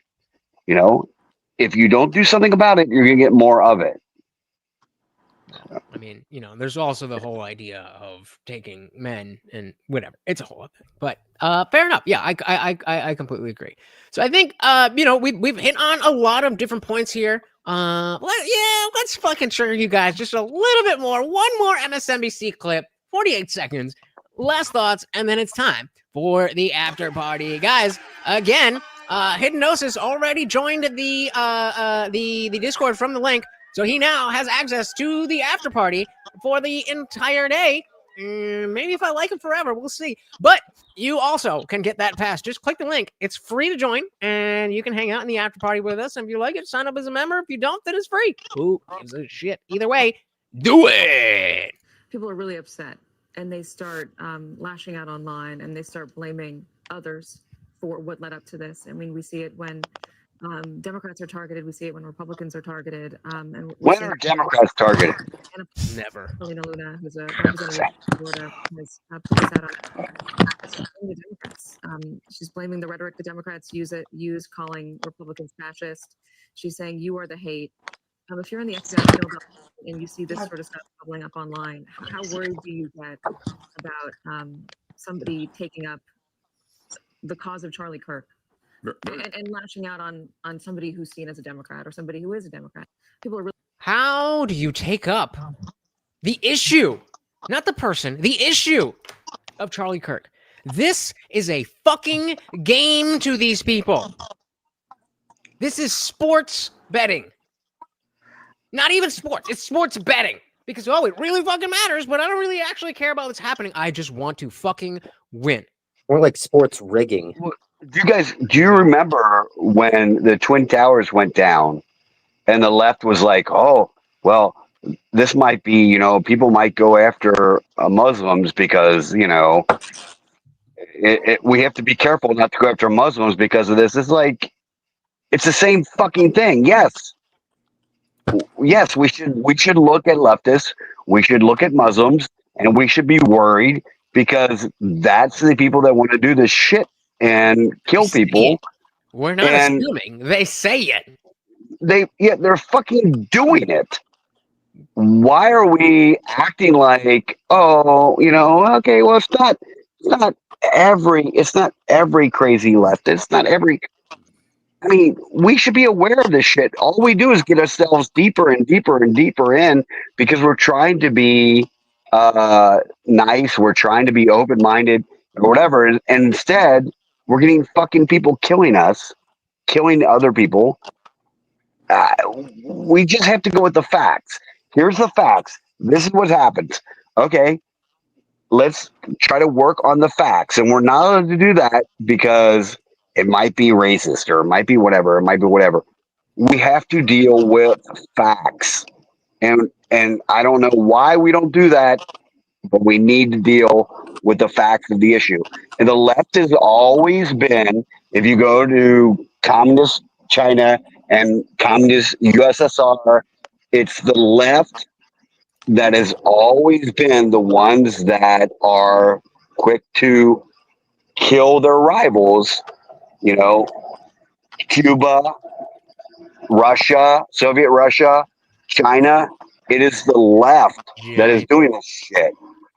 And we're just like, well, it's not all the left. It's like, it is insane to me. It is insane. It is insane that we put up with this shit. Definitely something needs to be done. I think that if we focus on the something needs to be done and forget about what is it that we're going to do, I think we're going to get lost in the sauce. I completely understand, especially today, the amount of emotion. But we see what happens when you live your life based on your emotions, and that's not good. That doesn't mean don't have emotions. We are all very fucked up because of what happened today. But that doesn't mean that we should behave in a way that is not going to behoove us, our countrymen, and our country itself.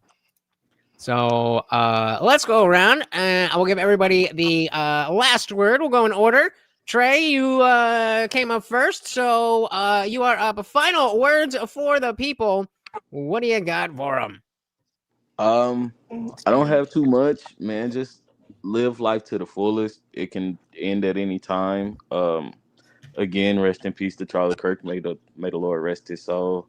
And let's just take every day to try to be better people. I think if everybody focused on trying to be a better person each day, the world would get better. However you feel about the world, fine. But just focus on being a better person each day, and I think we'll look up and be in a better world.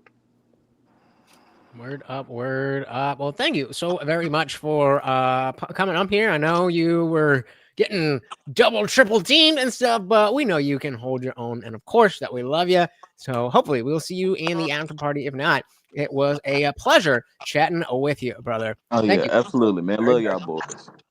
Buzz. Bullshit. All right. CT, brother man, you are up next. What do you got for the? Oh, where am I? What do you got for the people before we head to the after party? Yeah. Hey. Thanks for hosting all of this lunch. I know. I might have gone at a couple people throughout this live stream. I don't mean to. Personally, I am affected by this. I really like Charlie Kirk. I feel like he didn't deserve this. I feel like he was. As far as my lifetime, I think Charlie Kirk's probably the first political person I've ever seen assassinated. And granted, people might have been brought up in like the 50s or 60s or 70s, and this might have been more common to you. But for me, at least, this was the first political assassination that's been part of my life. And it couldn't have happened to a worse person. Big shout out to Erica Kirk, his wife. He has a 1-year-old son and a 3-year-old daughter, and as someone who lost their dad when I was 13 when my dad died. I at least had 13 years with my dad.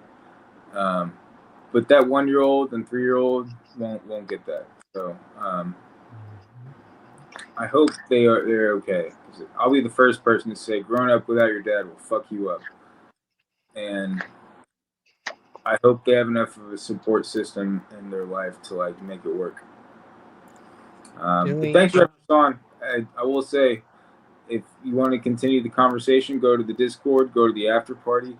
Everyone can cam up and or chat freely, and you can try to at least make light of the conversation or carry it on in other topics. But thanks, Lunch. Word up. Thank you so much, very, very much, brother. We know that, it was a very emotional day. So we're all feeling it. And we will see you over there. Guam Tech, you are up, buddy. Give us your final thoughts. What do you want the people to walk away from this stream thinking about? This entire time, I've been trying to think to myself, where do we go from here? What's the best course of action? And to be completely honest, I'm drawing a fucking blank. And I'm not usually in that situation. Usually I can think through things a little bit easier, but this is throwing me for a loop, man. I see a lot of things bubbling up in a lot of directions, and I think while we may have to stand our ground a little bit harder, we may want to have better conversations with the people around us and not just stick to these internet blood sport debates and trying to make moves on the internet. We need to talk to the people around us and actually make a real impact. And just stand your ground. Don't be a jerk, but stand your ground.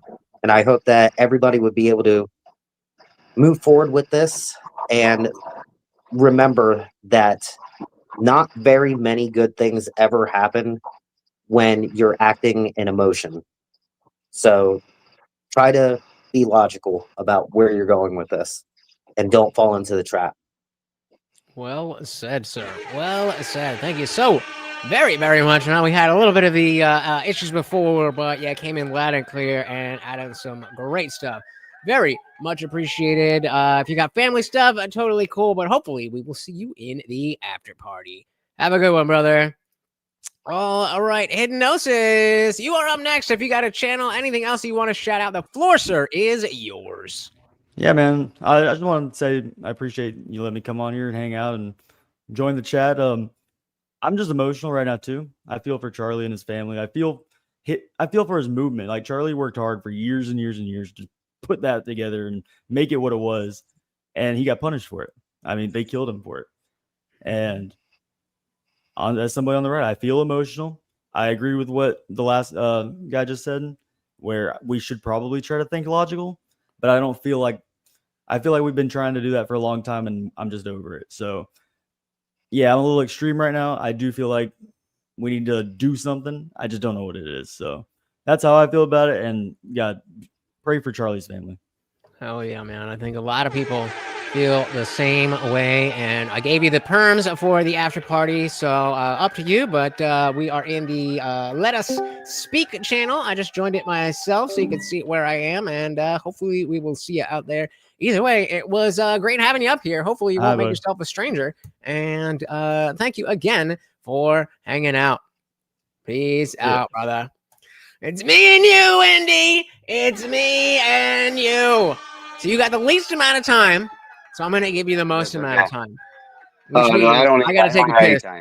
I got to take a piss. So you take over the stream. I'll talk for an hour. Yeah.